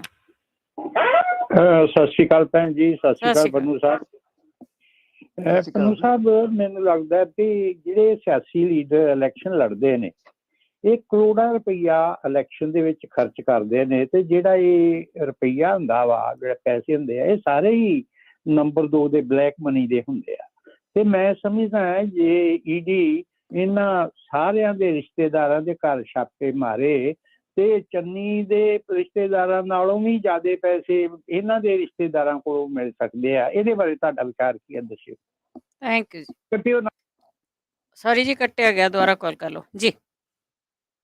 ਦੇਖੋ ਇਸ ਤਰ੍ਹਾਂ ਹੈ ਕਿ ਜਿਹੜਾ ED ਕਿੱਥੇ ਕਿੱਥੇ ਛਾਪੇ ਮਾਰੇ, ਇਹ ਤੁਹਾਡੀ ਗੱਲ ਬਿਲਕੁਲ ਜਿਹੜੀ ਉਹ ਸਹੀ ਆ। ਆਈਡੀਆ ਜਿਵੇਂ ਤੁਸੀਂ ਦੇ ਦਿੱਤਾ, ਜੇ ਛਾਪੇਮਾਰੀ ਹੋ ਜਾਵੇ ਨਾ ਜੀ, ਕਿਉਂਕਿ ਜਿਹੜਾ ਇਹ ਜਿੰਨਾ ਕੁ ਪੈਸਾ ਮਿਲਿਆ ਨਾ, ਮੈਂ ਤੁਹਾਨੂੰ ਜਿਹੜੀ ਉਹ ਇੰਨਾ ਦੱਸ ਦਿੰਦਾ ਅੰਦਰੂਨੀ ਗੱਲ, ਇਹ ਤਾਂ ਉਹ ਪੈਸਾ ਜਿਹੜਾ ਕਿਸੇ ਅਜੇ ਬਿਲੇ ਲੱਗਿਆ ਨਹੀਂ ਸੀਗਾ। ਇਹ ਤਾਂ ਕੁਛ ਵੀ ਨਹੀਂਗਾ ਪੈਸਾ। ਇੰਨਾ ਪੈਸਾ ਤਾਂ 2-2 ਦਿਨਾਂ ਦਾ, 3-3 ਦਿਨਾਂ ਦਾ ਇਹ ਇਸ ਧੰਦੇ ਦੇ ਵਿੱਚੋਂ ਬਣਾ ਲੈਂਦੇ ਆ। ਇਹ ਕੰਧ ਦੇ ਉੱਤੇ ਲਿਖਿਆ ਹੋਇਆ ਮੈਂ ਤੁਹਾਨੂੰ ਬਹੁਤ ਜ਼ਿੰਮੇਵਾਰੀ ਦੇ ਨਾਲ ਏਡ ਦੇ ਉੱਤੇ ਦੱਸ ਰਿਹਾ ਕਿ ਜਿਹੜਾ ਇਹ ਵਿਅਕਤੀ ਚਰਨਜੀਤ ਸਿੰਘ ਚੰਨੀ ਹੋਰਾਂ ਦਾ ਰਿਸ਼ਤੇਦਾਰ ਹੈ ਹਨੀ, ਇਹ ਇਸ ਕਾਰੋਬਾਰ ਦਾ ਬਹੁਤ ਵੱਡਾ ਖਿਡਾਰੀ ਆ। ਮੈਂ ਕੱਲ ਵੀ ਇੱਕ ਬਹੁਤ ਸੀਨੀਅਰ ਅਫਸਰ ਮਿਲੇ ਸਨ, ਅੱਧਾ ਘੰਟਾ ਮੈਂ ਉਹਨਾਂ ਦੇ ਨਾਲ ਬੈਠਾ ਰਿਹਾ। ਚਲੋ ਇਸ ਤਰ੍ਹਾਂ ਹੈ ਕਿ ਇਹ ਸੋਰਸ ਹੁੰਦੇ ਆ, ਤੁਸੀਂ ਉਹਨਾਂ ਦਾ ਨਾਮ ਨਹੀਂ ਦੱਸ ਸਕਦੇ ਕਿਉਂਕਿ ਸੋਰਸ ਕਦੀ ਵੀ ਲੀਕ ਨਹੀਂ ਕਰਦਾ।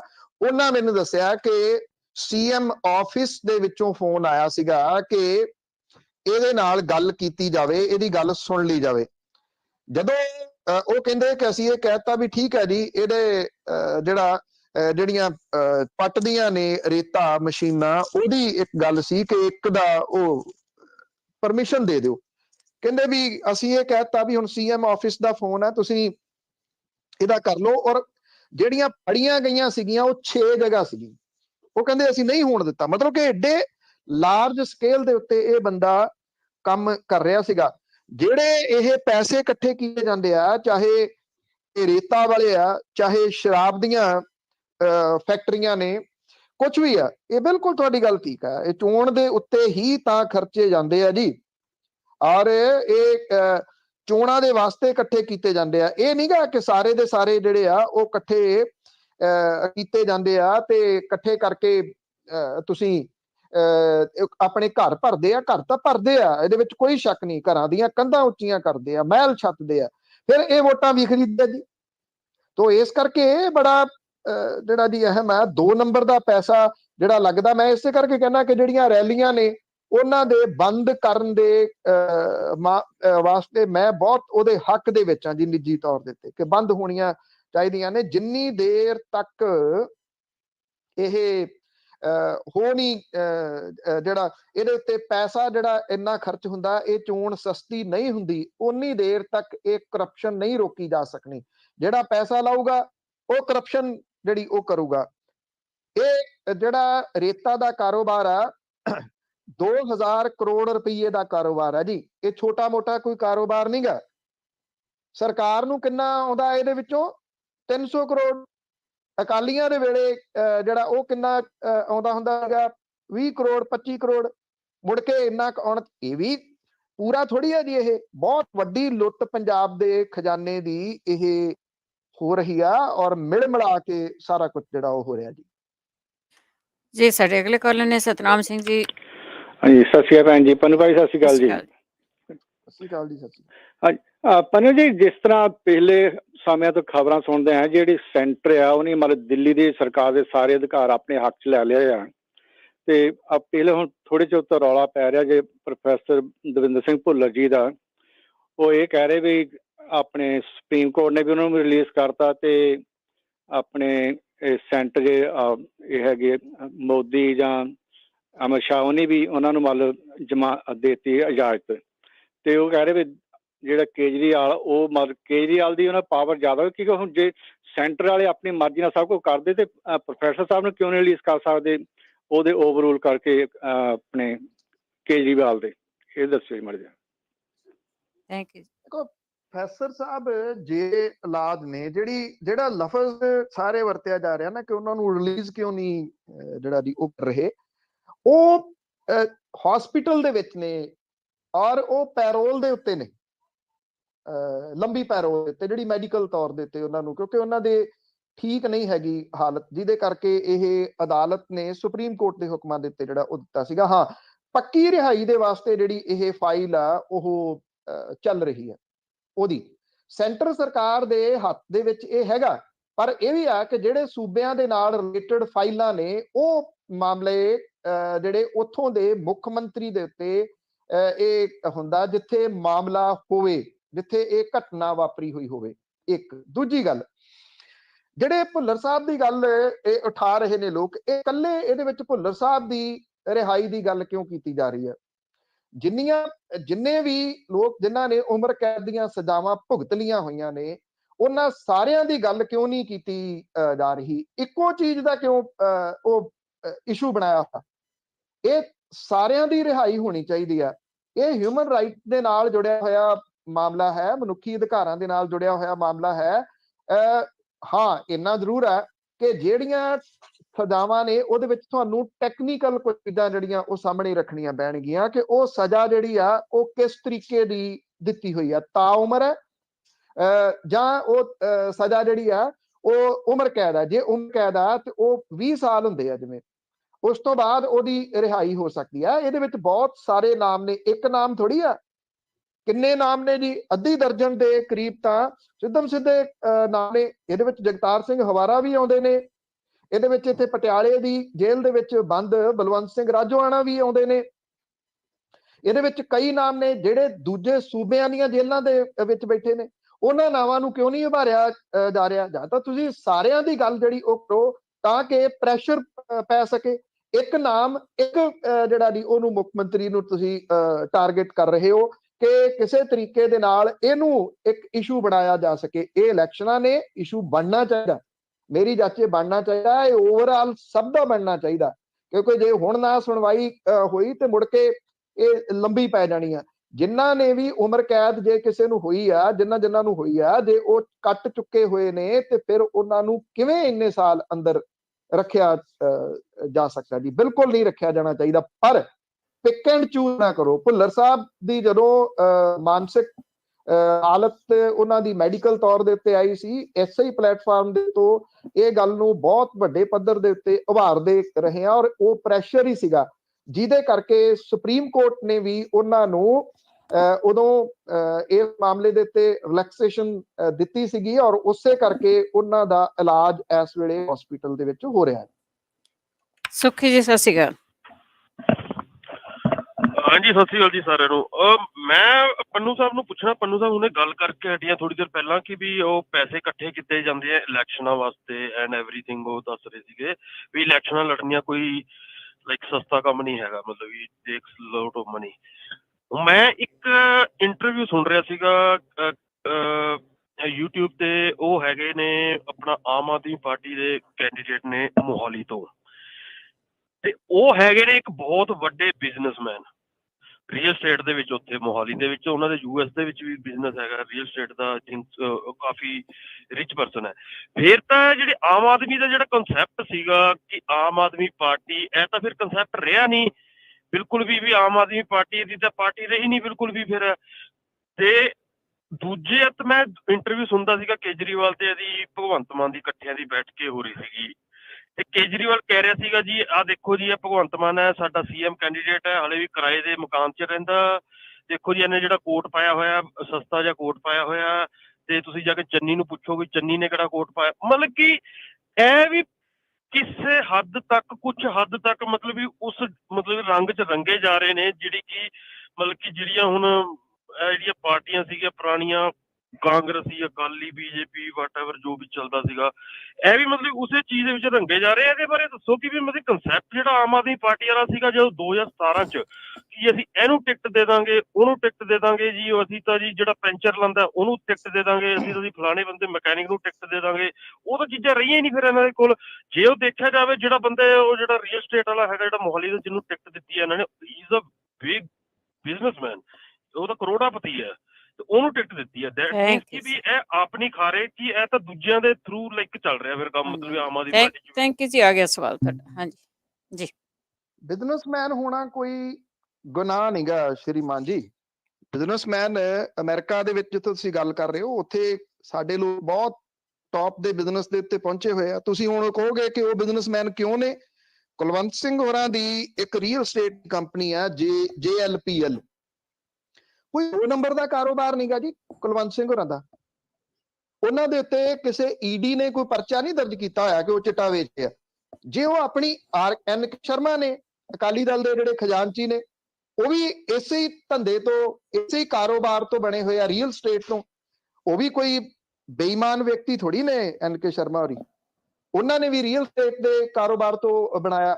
ਜੇ ਕੋਈ ਰੀਅਲ ਸਟੇਟ ਦੇ ਕਾਰੋਬਾਰ ਦੇ ਵਿੱਚ ਹੈ, ਜੇ ਕਿਸੇ ਨੇ ਪੈਸੇ ਬਹੁਤ ਬਣਾਏ ਆ ਤੇ ਉਹ ਪੋਲਿਟਿਕਸ ਦੇ ਵਿੱਚ ਨਹੀਂ ਜਾ ਸਕਦਾ, ਇਹ ਕੋਈ ਸੰਵਿਧਾਨ ਨਹੀਂ ਉਹਨੂੰ ਕਹਿੰਦਾ ਕਿ ਉਹ ਨਹੀਂ, ਉਹ ਨਿੱਜੀ ਚੋਣ ਨਹੀਂ ਲੜ ਸਕਦਾ। ਇੱਥੇ ਪੈਂਚਰਾਂ ਵਾਲਾ ਚੋਣ ਲੜੂਗਾ, ਪੈਂਚਰਾਂ ਵਾਲੇ ਨੂੰ ਚੋਣ ਲੜਨ ਕੌਣ ਦਊਗਾ?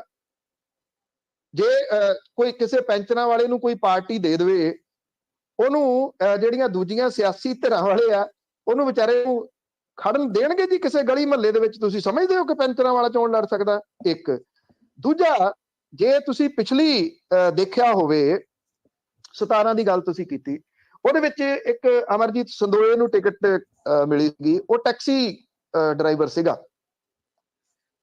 ਤੁਸੀਂ ਉੱਥੋਂ ਪਤਾ ਹੁਣ ਕਰਨਾ ਕਿ ਉਹ MLA ਬਣਨ ਤੋਂ ਬਾਅਦ ਰੇਤਾ ਦੇ ਕਾਰੋਬਾਰ ਨਾਲ ਕਿਵੇਂ ਜੁੜ ਗਿਆ, ਜਿਹਦੇ ਕਰਕੇ ਆਮ ਆਦਮੀ ਪਾਰਟੀ ਨੇ ਐਤਕੀ ਉਹਨੂੰ ਟਿਕਟ ਨਹੀਂ ਦਿੱਤੀ। ਭਦੌੜ ਤੋਂ ਪਿਰਮਲ ਸਿੰਘ ਨੂੰ ਟਿਕਟ ਦਿੱਤੀ ਸੀ, ਜਿਹੜਾ ਕਿ ਲਾਈਨਮੈਨ ਯੂਨੀਅਨ ਦਾ ਪ੍ਰਧਾਨ ਸੀਗਾ, ਇਸ ਕਰਕੇ ਉਹ ਬੇਰੁਜ਼ਗਾਰਾਂ ਦੇ ਵਿੱਚੋਂ ਆ। ਫਿਰ ਪਿਰਮਲ ਸਿੰਘ ਕੀ ਕਰ ਸਕਿਆ ਜੀ ਇਸ ਮਾਮਲੇ ਦੇ ਉੱਤੇ? ਚਲੋ ਮੇਰੇ ਕੋਲੇ ਉਹਦੇ ਸਬੂਤ ਨਹੀਂ ਹੈਗੇ, ਨਹੀਂ ਤਾਂ ਕੁਝ ਚੀਜ਼ਾਂ ਦੱਸ ਦਿੰਦਾ ਕਿ ਉਹਨੇ ਕੀ ਕਾਰੋਬਾਰ ਜਿਹੜਾ ਜੀ ਉਹ ਆਰੰਭ ਲਿਆ। ਜਾਂ ਜਗਦੇਵ ਸਿੰਘ ਕਮਾਲੂ ਹੋਰਾਂ ਨੇ, ਉਹ ਆਮ ਬੰਦੇ ਸੀਗੇ। ਨਾਜਰ ਸਿੰਘ ਮਾਨਸ਼ਾਹੀਆ ਆਮ ਬੰਦਾ ਸੀਗਾ। ਉਹ ਫਿਰ ਕਿੱਥੇ ਗਏ? ਉਹ ਕੀ ਕਰਦੇ ਰਹੇ? ਜੋੜ ਤੋੜ 'ਚ ਲੱਗੇ ਰਹੇ ਨਾ। ਜੋੜ ਤੋੜ ਕੀਤਾ ਉਹਨਾਂ ਨੇ ਕਿ ਇਧਰੋਂ ਨਹੀਂ ਤਾਂ ਇਧਰੋਂ, ਇਧਰੋਂ ਨਹੀਂ ਤਾਂ ਇਧਰੋਂ। ਜਿਹੜੇ ਆਮ ਬੰਦੇ ਨੇ, ਜਿਹੜੇ ਪੈਂਚਰਾਂ ਵਾਲੇ ਦੀ ਸਿੰਬੋਲਿਕ ਰੂਪ ਦੇ ਵਿੱਚ, ਪੈਂਚਰਾਂ ਵਾਲੇ ਨੂੰ ਵੀ ਹੱਕ ਹੈ, ਸੰਵਿਧਾਨ ਉਹਨੂੰ ਵੀ ਇਹ ਹੱਕ ਦਿੰਦਾ ਕਿ ਉਹ ਚੋਣ ਲੜੇ। ਪਰ ਜਿਸ ਕਿਸਮ ਦੀ ਇੱਥੇ ਸਿਆਸਤ ਪੰਜਾਬ ਦੇ ਵਿੱਚ ਹੈ, ਕਿਸੇ ਪੈਂਚਰਾਂ ਵਾਲੇ ਨੂੰ ਕੋਈ ਵੋਟਾਂ ਮੰਗਣ ਵੀ ਜਾਣ ਦੇਊਗਾ? ਇਹਦੇ ਉੱਤੇ ਹੋ ਸਕਦਾ ਤੁਹਾਨੂੰ ਕੋਈ ਡਾਊਟ ਹੋਵੇ, ਮੈਨੂੰ ਤਾਂ ਕੋਈ ਜਿਹੜਾ ਜੀ ਉਹ ਡਾਊਟ ਨਹੀਂਗਾ। ਦੂਜੀ ਗੱਲ, ਜਿਹੜੀ ਕੁਲਵੰਤ ਸਿੰਘ ਹੋਰਾਂ ਦੀ ਤੁਸੀਂ ਕਰ ਰਹੇ ਹੋ, ਮੈਂ ਸਮਝਦਾ ਕਿ ਬਿਜ਼ਨਸਮੈਨ ਨੂੰ ਜਿਹੜਾ ਉਹ ਚੋਣ ਲੜਨ ਦਾ ਅਧਿਕਾਰ ਹੈ। ਦੂਜੀ ਗੱਲ ਹੈ, ਉਹਦੇ ਉੱਤੇ ਕੋਈ ਇਹ ਦੋਸ਼ ਨਹੀਂ ਹੈਗਾ ਕਿ ਉਹਨੇ ਇਹ ਪੈਸੇ ਹੇਰਾ ਫੇਰੀ ਦੇ ਨਾਲ ਜਿਹੜਾ ਉਹ ਬਣਾਏ ਆ। ਬਾਕੀ ਦੇਖੋ, ਇਹਦਾ ਜਦੋਂ ਕੋਈ ਆਮ ਆਦਮੀ ਪਾਰਟੀ ਦਾ ਆ ਕੇ ਗੱਲ ਕਰੂਗਾ ਰੇਡੀਓ ਦੇ ਉੱਤੇ, ਤੁਸੀਂ ਉਹਨੂੰ ਇਹਦਾ ਸਵਾਲ ਜਿਹੜਾ ਉਹ ਕਰਨਾ ਕਿ ਆਮ ਆਦਮੀ ਦਾ ਮਤਲਬ ਉਹਨਾਂ ਦੇ ਮਾਮਲੇ ਦੇ ਵਿੱਚ ਜਿਹੜਾ ਜੀ ਉਹ ਕੀ ਆ। ਜਿਹੜੀ ਗੱਲ ਤੁਸੀਂ ਆਖੀ ਆ ਕਿ ਕਿਤੇ ਸੁਣੀ ਉਹਨਾਂ ਨੇ, ਤੁਸੀਂ ਇੰਟਰਵਿਊ ਜਿਹੜੀ ਜੀ ਉਹ ਸੁਣੀ, ਬਿਹਤਰ ਇਹ ਹੁੰਦਾ, ਜਿਹੜੀ ਗੱਲ ਭੈਣ ਜੀ ਵੀ ਕਈ ਵਾਰੀ ਕਹਿੰਦੇ ਹੁੰਦੇ ਆ, ਜਿੱਥੇ ਤੁਸੀਂ ਸੁਣੀ ਆ ਇਹ ਸਵਾਲ ਤੁਸੀਂ ਉੱਥੇ ਕਰੋ, ਉਹ ਜ਼ਿਆਦਾ ਬਿਹਤਰ ਰਹੂਗਾ। ਕਿਉਂਕਿ ਜਿਹਨੇ ਵੀ ਉਹ ਇੰਟਰਵਿਊ ਕੀਤੀ ਆ, ਜਿਹੜੀ ਜੈਕਟ ਵਾਲੀ ਜਾਂ ਦੂਜੀ ਤੀਜੀ ਗੱਲ ਕਰ ਰਹੇ ਹੋ, ਤੁਸੀਂ ਉਹਨਾਂ ਨੂੰ ਸਵਾਲ ਕਰੋ ਤੇ ਉਹਨਾਂ ਨੂੰ ਸਵਾਲ ਕਰਕੇ ਪੁੱਛੋ। ਤੁਸੀਂ ਵੇਖ ਕੇ ਕਿਸੇ ਜਗ੍ਹਾ ਦੇ ਉੱਤੇ ਤੇ ਇੰਨੇ ਜਿਹੜਾ ਜੀ ਉਹ ਆ ਕੇ ਦਵਾ ਸਾਰੇ ਜਿਹੜੀ ਉਹ ਸਵਾਲ ਇੱਥੇ ਕਰ ਦਿੱਤੇ ਜਿਵੇਂ ਉਹਦੇ ਵਾਸਤੇ ਇਹ ਪਲੇਟਫਾਰਮ ਜ਼ਿੰਮੇਵਾਰ ਹੋਵੇ ਜਾਂ ਉਹਦੇ ਵਾਸਤੇ ਮੈਂ ਜ਼ਿੰਮੇਵਾਰ ਹੋਵਾਂ। ਮੈਂ ਫਿਰ ਵੀ ਵਿਦ ਰਿਸਪੈਕਟ ਤੁਹਾਡੇ ਸਵਾਲ ਦਾ ਜਵਾਬ ਜਿਹੜਾ ਉਹ ਦੇ ਦਿੱਤਾ, ਨਹੀਂ ਤਾਂ ਮੈਂ ਇਹ ਵੀ ਕਹਿ ਸਕਦਾ ਸੀ ਜਿੱਥੇ ਇੰਟਰਵਿਊ ਸੁਣੀ ਆ ਉਹਨਾਂ ਨੂੰ ਸਵਾਲ ਕਰੋ ਜੀ। ਹਰਜੀਤ ਜੀ ਸਤਿ ਸ਼੍ਰੀ ਅਕਾਲ। ਹੈਲੋ, ਸਤਿ ਸ਼੍ਰੀ ਅਕਾਲ ਜੀ। ਸਤਿ ਸ਼੍ਰੀ ਅਕਾਲ ਪੰਜ ਸਾਹਿਬ, ਸਤਿ ਸ਼੍ਰੀ ਅਕਾਲ ਜੀ। ਸਤਿ ਸ਼੍ਰੀ ਅਕਾਲ ਜੀ। ਸਤਿ ਸ਼੍ਰੀ ਅਕਾਲ। ਹਾਂਜੀ ਹਾਂ ਪੰਨੂ ਸਾਹਿਬ, ਜਿਹੜੇ ਨੋਮੀਨੇਸ਼ਨ ਭਰਨੀ ਆ ਇਹਨੀ ਨੁਮਾਇੰਦਿਆਂ ਨੇ, ਉਹ ਕੀ ਆਨਲਾਈਨ ਵੀ ਹੋ ਸਕਦੀ ਹੈ ਜਾਂ ਜਾਣਾ ਹੀ ਪੈਂਦਾ ਉੱਥੇ? ਇਹਦੇ ਬਾਰੇ ਦੱਸਿਓ ਜੀ। ਤੇ ਨੰਬਰ 2, ਪਿੱਛੇ ਜੇ ਭਗਵੰਤ ਮਾਨ ਜੀ ਗਏ ਸੀਗੇ ਦਰਬਾਰ ਸਾਹਿਬ ਮੱਥਾ ਟੇਕਣ, ਤੇ ਵਾਪਸੀ ਵੇਲੇ ਕੁਝ ਜਥੇਬੰਦੀਆਂ ਨੇ ਉਹਨਾਂ ਨੂੰ ਕੁਐਸਚਨ ਕਰਨਾ ਚਾਹਿਆ ਬੰਦੀ ਸਿੰਘਾਂ ਦੀ ਰਿਹਾਈ ਬਾਰੇ, ਉਹ ਲੇਕਿਨ ਉਹ ਖੜੇ ਨਹੀਂ ਹੋਏ। ਕੀ ਉਹ ਜਥੇਬੰਦੀਆਂ ਉਹਨੂੰ ਖਾ ਲੈਣ ਲੱਗੀਆਂ ਸੀ? ਉਹਨਾਂ ਦੀ ਸਿਕਿਉਰਿਟੀ ਨੇ ਭਜਾ ਕੇ ਉਹਨਾਂ ਨੂੰ ਗੱਡੀ 'ਚ ਬਾੜ ਲਿਆ, ਤੇ ਜਾਂ ਫਿਰ ਬਾਅਦ 'ਚ ਕੋਈ ਪ੍ਰੈਸ ਕਾਨਫਰੰਸ ਕਰਕੇ ਉਹ ਜਵਾਬ ਦਿੰਦੇ, ਲੇਕਿਨ ਉਹਨਾਂ ਨੂੰ ਇਸ ਮਸਲੇ ਬਾਰੇ ਕੋਈ ਬਿਆਨ ਨਹੀਂ ਆ ਰਿਹਾ ਜੀ। ਇਹਦੇ ਬਾਰੇ ਦੱਸਿਓ ਪੰਨੂ ਸਾਹਿਬ। Thank you. ਆਨਲਾਈਨ ਵੀ ਕੀਤੀ ਜਾ ਸਕਦੀ ਹੈ ਜੀ। ਇਹ ਇਸ ਵਾਰੀ ਦਿੱਤੀ ਹੋਈ ਆਪਸ਼ਨ ਕਰੋਨਾ ਦੀ ਵਜ੍ਹਾ ਕਰਕੇ ਕਿ ਤੁਸੀਂ ਆਨਲਾਈਨ ਵੀ ਕਰ ਸਕਦੇ ਹੋ। ਉਹਦੇ ਵਿੱਚ ਇਉਂ ਆ ਕਿ ਆਨਲਾਈਨ ਜਿਹੜੀਆਂ ਰਿਕੁਆਇਰਮੈਂਟਸ ਨੇ ਉਹ ਪੂਰੀਆਂ ਕਰਨੀਆਂ ਹੋਣਗੀਆਂ। ਕਿਉਂ ਨਹੀਂ ਜਵਾਬ ਦਿੱਤਾ ਇਹਦਾ ਜੀ? ਮੈਨੂੰ ਥੋੜਾ ਜਿਹਾ ਤੁਹਾਡੇ ਸਵਾਲ ਦੇ ਉੱਤੇ ਇਸ ਪੱਖੋਂ ਡਾਊਟ ਹੈ ਕਿ ਉਹਨਾਂ ਨੇ ਜਵਾਬ ਕਿਉਂ ਨਹੀਂ ਦਿੱਤਾ। ਇਹਦਾ ਜਵਾਬ ਭਗਵੰਤ ਮਾਨ ਹੁਰੀ ਹੀ ਜਿਹੜਾ ਉਹ ਦੇਣਗੇ। ਜੇ ਮੈਨੂੰ ਦੁਬਾਰਾ ਚਾਂਸ ਮਿਲਿਆ ਉਹਨਾਂ ਦੇ ਨਾਲ ਇਸ ਇਲੈਕਸ਼ਨ ਡਿਊਰਿੰਗ ਗੱਲਬਾਤ ਕਰਨ ਦਾ, ਇੰਟਰਵਿਊ ਕਰਨ ਦਾ, ਤੇ ਮੈਂ ਜ਼ਰੂਰ ਤੁਹਾਡਾ ਸਵਾਲ ਪੁੱਛ ਲੂੰਗਾ ਕਿ ਉਹਨਾਂ ਨੇ ਜਵਾਬ ਕਿਉਂ ਨਹੀਂ ਦਿੱਤਾ, ਵੀ ਕੀ ਉਹ ਜਥੇਬੰਦੀਆਂ ਉਹਨਾਂ ਨੂੰ ਖਾ ਲੈਣ ਲੱਗੀਆਂ ਸੀਗੀਆਂ। ਇਹ ਮੈਂ ਸਵਾਲ ਉਹਨਾਂ ਨੂੰ ਕਰ ਲੂੰਗਾ ਜੀ, ਕੋਈ ਗੱਲ ਨਹੀਂ। ਬਾਕੀ ਜਿਸ ਤਰੀਕੇ ਨਾਲ ਤੁਸੀਂ ਕਿਹਾ ਹੈ ਜੀ, ਇਹਦਾ ਜਵਾਬ ਤਾਂ ਉਹੀ ਦੇ ਸਕਦੇ ਆ ਜੀ, ਵੀ ਕਿਉਂ ਨਹੀਂ ਉਹਨਾਂ ਨੇ ਜਵਾਬ ਦਿੱਤਾ ਜੀ। ਸਾਡੇ ਅਗਲੇ ਕਾਲਰ ਨੇ ਵਿਆਨਾ ਤੋਂ ਜੋਹਲ ਜੀ, ਸਤਿ ਸ਼੍ਰੀ ਅਕਾਲ। ਹਾਂਜੀ ਭੈਣ ਜੀ, ਸਤਿ ਸ੍ਰੀ ਅਕਾਲ ਜੀ। ਭਾਜੀ ਪੰਨੂ ਨੂੰ ਸਤਿ ਸ੍ਰੀ ਅਕਾਲ ਜੀ। ਭਾਜੀ ਪੰਨੂ ਜੀ, ਮੇਰੇ 2 ਸਵਾਲ ਹੈ ਛੋਟੇ ਛੋਟੇ ਜੀ। ਇੱਕ ਤਾਂ ਜੀ ਦੇਖੋ ਨਾ, ਜਦੋਂ ਆਪਣਾ ਥੋੜਾ ਜਿਹਾ ਭੀੜ ਪੈਂਦੀ ਆ ਉਸ ਟਾਈਮ ਜੀ ਰੌਲਾ ਪੈਂਦਾ ਜੀ, ਹਾਏ ਹਾਏ ਮਹਿੰਗਾਈ, ਸਕੂਲਾਂ ਦੀਆਂ ਫੀਸਾਂ ਜੀ, ਪੰਜਾਬ ਦਾ ਪਾਣੀ, ਤੇ ਜੀ ਬਾਕੀ ਮਹਿੰਗਾਈ ਵੱਧ ਗਈ ਜੀ। ਇਸ ਟਾਈਮ ਇਹਦਾ ਦੱਸਿਓ ਜੀ, ਕੋਈ ਵੀ ਪੰਜਾਬ ਦਾ ਜਿਹੜਾ ਵੋਟਰ ਆ ਉਹਨਾਂ ਕੋਈ ਸਵਾਲ ਕਰ ਰਿਹਾ ਉਹਨਾਂ ਨੂੰ ਭਾਈ ਪਾਣੀ ਦਾ ਤੁਹਾਡਾ ਕੀ ਸਿਚੁਏਸ਼ਨ ਆ, ਸਾਡਾ ਪਾਣੀ ਦਾ ਕੀ ਬਣੂਗਾ? ਦੂਜਾ ਭਾਜੀ ਇੱਕ ਨੌਜਵਾਨ ਹੈ ਨਾ ਸਤਲੁਜ ਦੇ ਕੰਢੇ ਖੜ ਕੇ ਉਹਨੇ ਗਲਾਸੀ ਭਰੀ ਪਾਣੀ ਦੀ, ਮੈਂ ਵੀਡੀਓ ਆਪ ਦੇਖੀ ਆ, ਉਹਦਾ ਹੱਥ ਕਾਲਾ ਹੋ ਗਿਆ ਜੀ ਉਹ ਕਾਲਕ ਦੇ ਨਾਲ ਨਾ। ਬਈ ਕੀ ਲੋਕਾਂ ਦੇ ਮਨ 'ਚ ਹੈਗਾ ਵੀ ਜਿਹੜਾ ਉਹ ਪਾਣੀ ਆ ਜਿਹੜਾ ਪੰਜਾਬ ਦਾ ਰੌਲਾ ਪਾਉਂਦੇ ਆ ਬਹੁਤ ਜੀ, ਪੰਜਾਬ ਨੂੰ ਮੁੱਲ ਮਿਲਣਾ ਚਾਹੀਦਾ ਪਾਣੀ ਦਾ ਜੀ, ਪੰਜਾਬ ਨੂੰ ਐ ਹੋਣਾ ਚਾਹੀਦਾ। ਮੈਂ ਕਹਿੰਦਾ ਜਿਹੜੀ ਚੀਜ਼ ਪੰਜਾਬ ਮੁੱਲ ਵਿਕਦਾ ਮੁੱਲ ਮਿਲਣਾ ਚਾਹੀਦਾ ਪਰ ਮੈਂ ਕਹਿੰਦਾ 100% ਕੋਈ ਪੰਜਾਬ ਦਾ ਬੰਦਾ ਉੱਠ ਕੇ ਪਾਣੀ ਪੀ ਸਕਦਾ ਜੀ, ਜਿਹੜਾ ਰਾਜਸਥਾਨ ਔਰ ਆਪਣੇ ਮਾਲਵੇ ਦੇ ਲੋਕ ਪੀ ਰਹੇ ਆ ਜੀ। ਕੋਈ ਬੰਦਾ ਕੋਈ ਜਵਾਬ ਦੇ ਭਾਜੀ, ਇਹ ਤੇ ਕਰਿਓ ਕਮੈਂਟ ਭਾਜੀ। ਥੈਂਕ ਯੂ ਜੀ। ਦੇਖੋ ਅਸੀਂ ਤਾਂ ਨਰੋਆ ਪੰਜਾਬ ਮੰਚ ਹੈ ਇੱਥੇ ਬਣਿਆ ਹੋਇਆ, ਮੈਂ ਵੀ ਉਹਦਾ ਮੈਂਬਰ ਹਾਂ ਜੀ। ਗੁਰਪ੍ਰੀਤ ਸਿੰਘ ਚੰਦਬਾਜਾ ਜੀ ਉਹਦੇ ਵਿੱਚ ਨੇ, ਉਹਦੇ ਵਿੱਚ ਬਹੁਤ ਸਾਰੇ ਹੋਰ ਉਹ ਲੋਕ ਜਿਹੜੇ ਫਿਕਰਮੰਦ ਨੇ ਇਸ ਪਾਣੀ ਦੇ ਵਾਸਤੇ। ਅਸੀਂ ਤਾਂ ਉਹਨਾਂ ਸਾਈਟਾਂ ਦੇ ਉੱਤੇ ਜਾ ਕੇ ਦਿਖਾਇਆ, ਈਵਨ ਇੱਥੋਂ ਤੱਕ ਕਿ ਸੈਂਟਰ ਦੇ ਵਿੱਚ ਜਿਹੜੇ ਵਜ਼ੀਰ ਸੀ ਉਹਨਾਂ ਨੂੰ ਵੀ ਲੈ ਕੇ ਆਏ, ਹੋਇਆ ਕੱਖ ਨਹੀਂ ਇਸ ਮਸਲੇ ਦੇ ਉੱਤੇ।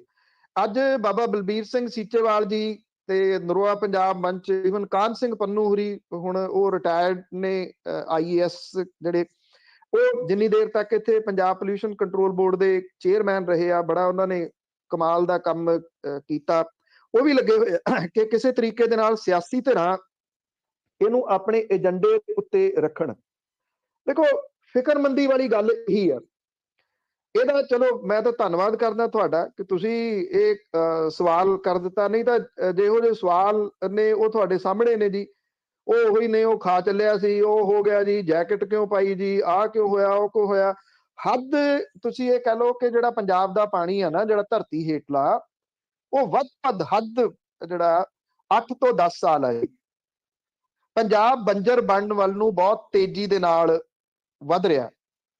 ਪੰਜਾਬ ਦਾ ਐਜੂਕੇਸ਼ਨ ਸਿਸਟਮ ਤਬਾਹ ਕਰ ਦਿੱਤਾ ਗਿਆ, ਪੰਜਾਬ ਦਾ ਹੈਲਥ ਸਿਸਟਮ ਤਬਾਹ ਕਰ ਦਿੱਤਾ ਗਿਆ, ਬਿਲਕੁਲ ਤਬਾਹ ਕਰ ਦਿੱਤਾ ਗਿਆ ਜੀ। ਇਹ ਕਿਵੇਂ ਓਵਰਆਲ ਹੋਊਗਾ ਅਜੇ ਕੁਝ ਨਹੀਂ ਪਤਾ। ਪੰਜਾਬ ਦੇ ਸਿਰ ਇੰਨਾ ਕਰਜ਼ਾ ਚੜ ਗਿਆ, ਪੰਜਾਬ ਸਰਵਾਈਵ ਕਿਵੇਂ ਕਰੂਗਾ, ਇਹ ਬੜਾ ਵੱਡਾ ਸਵਾਲ ਹੈ। ਪੰਜਾਬ ਬਿਮਾਰੀਆਂ ਦਾ ਕੁੱਜਾ ਬਣ ਗਿਆ। ਪੰਜਾਬ ਦੀਆਂ ਕੰਧਾਂ ਜਿਹੜੀਆਂ ਉਹ ਇਸ ਗੱਲ ਦੇ ਵਾਸਤੇ ਭਰੀਆਂ ਪਈਆਂ ਨੇ, ਤਾਕਤ ਦੀਆਂ ਦਵਾਈਆਂ ਦੇ ਤੇ ਜਿਹੜੇ ਡਿਫਰੈਂਟ ਤਰੀਕਿਆਂ ਦੇ ਨਾਲ ਬੱਚਾ ਜੰਮਣ ਦੇ ਜਿਹੜੇ ਤਰੀਕੇ ਨੇ ਉਹਨਾਂ ਦੇ ਨਾਲ। ਇਹ ਪੰਜਾਬ ਦੇ ਇੰਨੇ ਗੰਭੀਰ ਮੁੱਦੇ ਨੇ ਕਿ ਪੰਜਾਬ ਦੀ ਹੋਂਦ ਦਾ ਸਵਾਲ ਖੜਾ ਹੋਇਆ। ਅਸੀਂ ਅੱਜ ਵੀ ਇਸ ਗੱਲ ਦੇ ਉੱਤੇ ਖੜੇ ਆ ਕਿ ਕਿਸੇ ਪੈਂਚਰਾਂ ਵਾਲੇ ਨੂੰ ਜਿਹੜੀ ਆ ਉਹ ਸੀਟ ਦੇ ਦਿਓ। ਇੱਥੇ ਕੋਈ ਬਿਜ਼ਨਸਮੈਨ ਜਿਹੜਾ ਉਹ ਕਿਉਂ ਖੜ ਗਿਆ ਇਸ ਸੀਟ ਦੇ ਵਾਸਤੇ।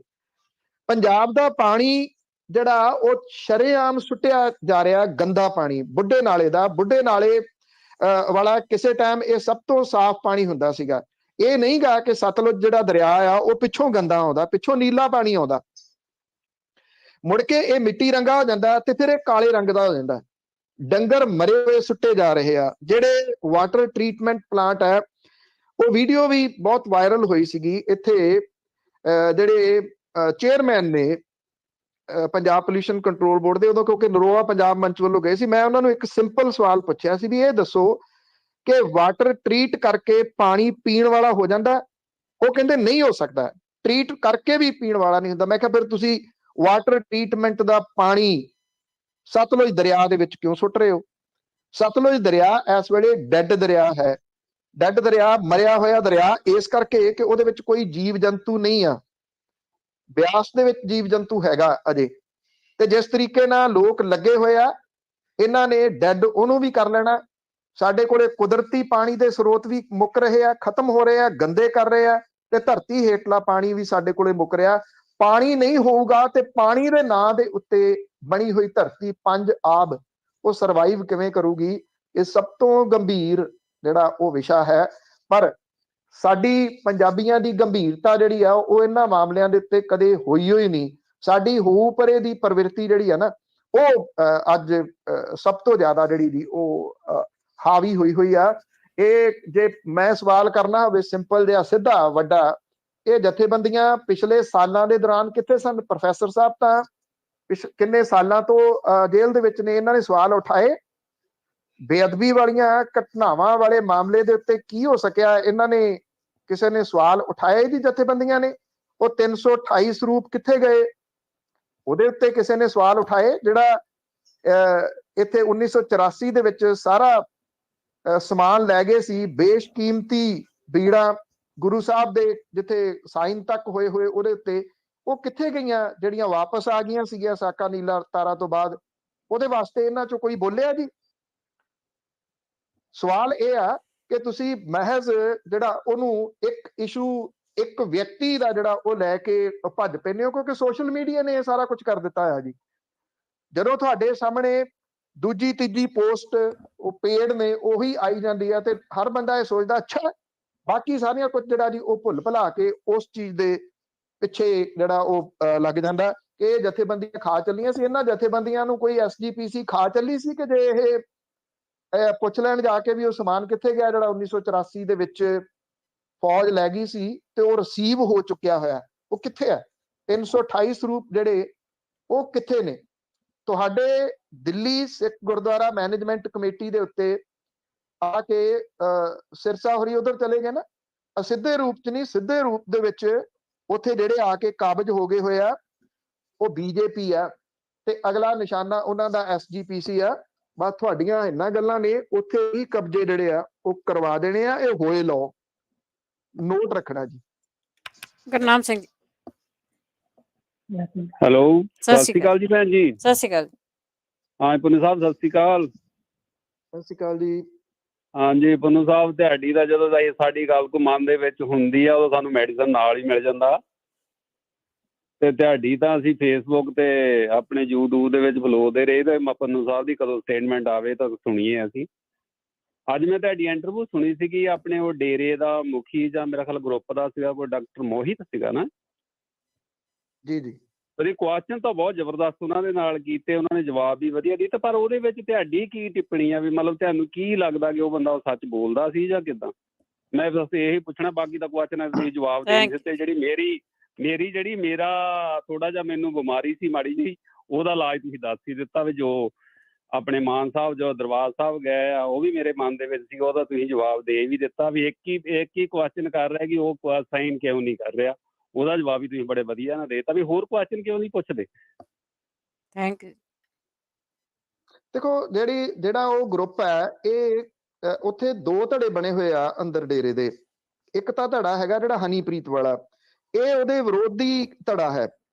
ਜੇ ਤੁਸੀਂ ਉਹਨੂੰ ਡਾਕਟਰ ਮੋਹਿਤ ਦੀ ਇੰਟਰਵਿਊ ਨੂੰ ਦੁਬਾਰਾ ਦੇਖੋਗੇ ਤੇ ਜਿਹੜਾ ਸਭ ਤੋਂ ਵੱਡਾ ਪੁਆਇੰਟ ਉਹਨੇ ਉਹਦੇ ਵਿੱਚ ਉਭਾਰਿਆ ਨਾ, ਉਹ ਇਹ ਕਹਿੰਦਾ ਕਿ ਜਦੋਂ ਡੇਰੇ ਦੇ ਵਿੱਚ ਵਿੰਗ ਬਣ ਗਏ, ਪੋਲੀਟੀਕਲ ਵਿੰਗ ਬਣ ਗਏ, ਚਾਹੇ ਉਹ ਨੈਸ਼ਨਲ ਤੌਰ ਦੇ ਉੱਤੇ ਦੇਖਦੇ ਆ ਪੋਲੀਟੀਕਲ ਵਿੰਗ ਤੇ ਚਾਹੇ ਉਹ ਦੇਖਦੇ ਪੰਜਾਬ ਲੈਵਲ ਦੇ ਉੱਤੇ, ਉਹ ਵਿੰਗ ਨੂੰ ਕੰਟਰੋਲ ਕੌਣ ਕਰ ਰਿਹਾ?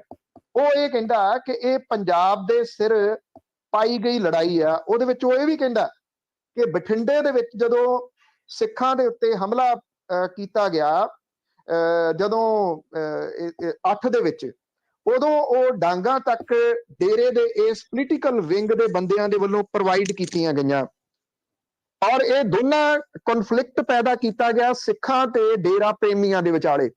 ਉਹਦੇ ਵਿੱਚ ਉਹ ਇਹ ਵੀ ਪੁਆਇੰਟ ਉਠਾਉਂਦਾ ਕਿ ਜਿਹੜਾ ਪੋਸ਼ਾਕ ਵਾਲਾ ਮੁੱਦਾ ਹੈ, ਜੇ ਉਹਨੂੰ ਪ੍ਰਮੋਟ ਹੀ ਕਰਨਾ ਸੀ ਤਾਂ ਜਿਹੜਾ ਡੇਰੇ ਦਾ ਅਖਬਾਰ ਹੈ ਸੱਚ ਕਹੂੰ, ਉਹਦੇ ਵਿੱਚ ਇਹ ਇਸ਼ਤਿਹਾਰ ਕਿਉਂ ਨਹੀਂ ਲੱਗਿਆ? ਉਹ ਇਹ ਕਹਿੰਦਾ ਕਿ ਇਸ਼ਤਿਹਾਰ ਵੀ ਸ਼ਰਾਰਤ ਦੇ ਨਾਲ ਲਵਾਇਆ ਗਿਆ। ਉਹ ਡਾਇਰੈਕਟਲੀ ਲਿੰਕ ਵੀ ਦੱਸਦਾ ਹੈ ਕਿ ਕਿਹੜੇ ਲੀਡਰਾਂ ਦੇ ਨਾਲ ਇਹਨਾਂ ਪੋਲੀਟੀਕਲ ਵਿੰਗ ਦੇ ਨੇਤਾਵਾਂ ਦੇ ਲਿੰਕ ਹੈ। ਇਹ ਐਕਚੁਅਲੀ ਇਹ ਪੁਆਇੰਟ ਨੇ ਸਭ ਤੋਂ ਅਹਿਮ ਕਿ ਅੱਜ ਜਿਹੜੇ ਫੇਰ ਇੱਕ ਵਾਰੀ ਸਿਆਸਤ ਦੇ ਵਿੱਚ ਵੋਟਾਂ ਮੰਗ ਰਹੇ ਆ ਕਿ ਇੱਕ ਮੌਕਾ ਸਾਨੂੰ ਹੋਰ ਦਿਓ, ਉਹਨਾਂ ਲੋਕਾਂ ਦਾ ਕੀ ਰੋਲ ਹੈ ਇਸ ਗੁਰੂ ਗ੍ਰੰਥ ਸਾਹਿਬ ਦੀ ਬੇਅਦਬੀ ਦੇ ਮਾਮਲੇ ਦੇ ਉੱਤੇ? ਕ੍ਰਿਸ਼ਨ ਭਗਵਾਨ ਸਿੰਘ ਹੋਰਾਂ ਦਾ ਬੇਟਾ ਬੈਠਾ ਜੀ ਬਾਈਬਲ ਕਲਾ ਸੜਕ ਦੇ ਉੱਤੇ, ਇੰਟਰਵਿਊ ਤਾਂ ਮੈਂ ਉਹਦੀ ਵੀ ਕਰਕੇ ਜਿਹੜਾ ਦੀ ਉਹ ਆਇਆ, ਸ਼ਾਇਦ ਤੁਸੀਂ ਉਹ ਦੇਖੀ ਹੋਊਗੀ, ਮੈਨੂੰ ਪਤਾ ਕਿ ਜ਼ਰੂਰ ਤੁਸੀਂ ਦੇਖੀ ਹੋਊਗੀ। ਅੱਜ ਇੰਨੇ ਸਾਲ ਬੀਤ ਜਾਣ ਤੋਂ ਬਾਅਦ ਉਸ ਨੌਜਵਾਨ ਨੂੰ ਕਿਉਂ ਸੜਕ ਦੇ ਉੱਤੇ ਬੈਠਣਾ ਪਿਆ ਜੀ? ਕਿਉਂਕਿ ਉਹ ਕਹਿੰਦਾ ਸਾਨੂੰ ਤਾਂ ਇਹੀ ਨਹੀਂ ਪਤਾ ਵੀ ਮੇਰੇ ਪਿਓ ਨੂੰ ਕਤਲ ਕਿਹਨੇ ਕੀਤਾ। ਉਹ ਅਣਪਛਾਤੀ ਪੁਲਿਸ ਸੀ, ਕੌਣ ਸੀ, ਜਾਂ ਪਛਾਤੀ ਪੁਲਿਸ ਸੀ? ਉਹਦੇ ਪਿਛਲੇ ਜਿਹੜੀ ਉਹ ਕਹਾਣੀ ਕੀ ਸੀ? ਗੁਰੂ ਗ੍ਰੰਥ ਸਾਹਿਬ ਦੀ ਬੁਰਜ ਜਵਾਹਰ ਸਿੰਘ ਵਾਲਾ ਦੇ ਵਿੱਚੋਂ ਚੋਰੀ ਹੋਈ ਬੀੜ ਕਿਹਨੇ ਚੋਰੀ ਕੀਤੀ? ਉਹਦੇ ਉਸ ਗੁਰਦੁਆਰੇ ਦੇ ਬਿਲਕੁਲ ਸਾਹਮਣੇ ਜਿਹੜਾ ਘਰ ਸੀਗਾ ਇੱਕ ਡੇਰਾ ਪ੍ਰੇਮੀ ਦਾ ਸੀ, ਉਹ ਚਸ਼ਮਦੀਦ ਸੀ, ਉਹਦਾ ਕਤਲ ਕਿਵੇਂ ਹੋਇਆ? ਉਹਦੀ ਘਰ ਵਾਲੀ ਨੂੰ 8 ਪੜ੍ਹੀ ਨੂੰ ਪੁਲਿਸ ਦੇ ਵਿੱਚ ਨੌਕਰੀ ਕਿਹਨੇ ਦਿੱਤੀ? ਜਿਹੜਾ ਮੌੜ ਬੰਬ ਬਲਾਸਟ ਹੋਇਆ ਉਹਦੇ ਪਿੱਛੇ ਮਾਸਟਰਮਾਈਂਡ ਕੌਣ ਸੀ ਔਰ ਮੌੜ ਦੀ ਜਾਂਚ ਕਿਹਨੇ ਕਿਸੇ ਸਿਰੇ ਨਹੀਂ ਲੱਗਣ ਦਿੱਤੀ ਔਰ ਉਹ ਡੇਰੇ ਦੇ ਗੇਟ ਦੇ ਮੂਹਰੇ ਜਾ ਕੇ ਕਿਉਂ ਰੁਕ ਜਾਂਦੀ ਸੀ। ਬੇਅਦਬੀ ਦੀਆਂ ਘਟਨਾਵਾਂ ਦੇ ਵਿੱਚ ਭਗੌੜਾ ਕਰਾਰ ਦਿੱਤਾ ਗਿਆ ਵਿਅਕਤੀ ਪ੍ਰਧਾਨ ਮੰਤਰੀ ਦੀ ਕੁਰਸੀ ਦੇ ਉੱਤੇ ਜਾ ਕੇ ਬਹਿ ਜਾਂਦਾ ਇੱਕ ਸਟੇਜ ਦੇ ਉੱਤੇ। ਉਹ ਮੈਂ ਵੀਡੀਓ ਸ਼ੇਅਰ ਕੀਤੀ ਸੀ ਕੁਝ ਦਿਨ ਪਹਿਲਾਂ। ਉਹ ਬੰਦਾ ਕੌਣ ਹੈ? ਉਹ ਇਹੀ ਗਰੁੱਪ ਸੀਗਾ ਜਿਹਨੇ ਉਹਦੀ ਲੋਕੇਸ਼ਨ ਵੀ ਦੱਸਦੀ ਸੀ, ਜਿਹਨੇ ਉਹਦਾ ਐਡਰੈਸ ਵੀ ਦੱਸਦਾ ਸੀ, ਉਹਦੀਆਂ ਵਿਆਹਾਂ ਦੇ ਵਿੱਚ ਭੰਗੜਾ ਪਾਉਂਦੇ ਦੀਆਂ ਵੀਡੀਓ ਵੀ ਜਾਰੀ ਕਰ ਦਿੱਤੀਆਂ ਸੀਗੀਆਂ ਵੀ ਆਹ ਫਿਰਦਾ ਇੱਥੇ, ਸਿੱਟ ਨੂੰ ਕਿਉਂ ਨਹੀਂ ਦੱਸਦਾ। ਇਹ ਉਹ ਗੰਭੀਰ ਜਿਹੜੇ ਉਹ ਸਵਾਲ ਨੇ ਜਿਹਦੇ ਉੱਤੇ ਅੱਜ ਵੀ ਜਿਹੜਾ ਲੱਗੇ ਹੋਏ ਆ ਕਿ ਲੋਕਾਂ ਨੂੰ ਇਹ ਦੱਸਿਆ ਜਾ ਸਕੇ ਵੀ ਆਹ ਕੁਝ ਤੁਹਾਡੇ ਨਾਲ ਜਿਹੜਾ ਉਹ ਹੋ ਰਿਹਾ, ਤੁਹਾਡੇ ਨਾਲ ਆਹ ਕੁਝ ਹੋਇਆ। ਖਾਸ ਤੌਰ ਦੇ ਉੱਤੇ ਜਿਹੜਾ ਤੁਹਾਡਾ ਸਭ ਕੁਝ ਹੈ, ਜਿਹਦੇ ਨਾਲ ਤੁਹਾਡਾ ਜਿਉਣ ਮਰਨ ਜੁੜਿਆ ਹੋਇਆ, ਉਹਦੀ ਬੇਅਦਬੀ ਹੋਈ ਹੈ ਔਰ ਉਹਦੀ ਬੇਅਦਬੀ ਦੇ ਅਜੇ ਤੱਕ ਵੀ ਇਹ ਭੇਦ ਸਾਹਮਣੇ ਨਹੀਂ ਆ ਸਕੇ ਕਿ ਉਹ ਕਰਵਾਉਣ ਵਾਲੇ ਲੋਕ ਕੌਣ ਸਨ। ਇਹ ਸਵਾਲ ਨੇ ਜਿਹੜੇ ਇਸ ਵੇਲੇ ਉੱਠਣੇ ਚਾਹੀਦੇ ਆ। ਨਹੀਂ ਹੁਣ ਉੱਠਣਗੇ, ਅਗਲੇ 15-20 ਦਿਨਾਂ ਦੇ ਦੌਰਾਨ ਇਹ ਨਹੀਂ ਉੱਠਣਗੇ ਤਾਂ ਮੁੜ ਕੇ ਅਗਲੇ 50-7 ਸਾਲਾਂ ਦੇ ਵਾਸਤੇ ਜਿਹੜਾ ਜੀ ਉਹ ਇਹ ਠੱਪ ਹੋ ਜਾਣਗੇ ਇਹ ਸਵਾਲ। ਫੇਰ ਨਹੀਂ ਕਿਸੇ ਨੇ ਵੀ ਜਿਹੜਾ ਉਹ ਪੁੱਛਣਾ।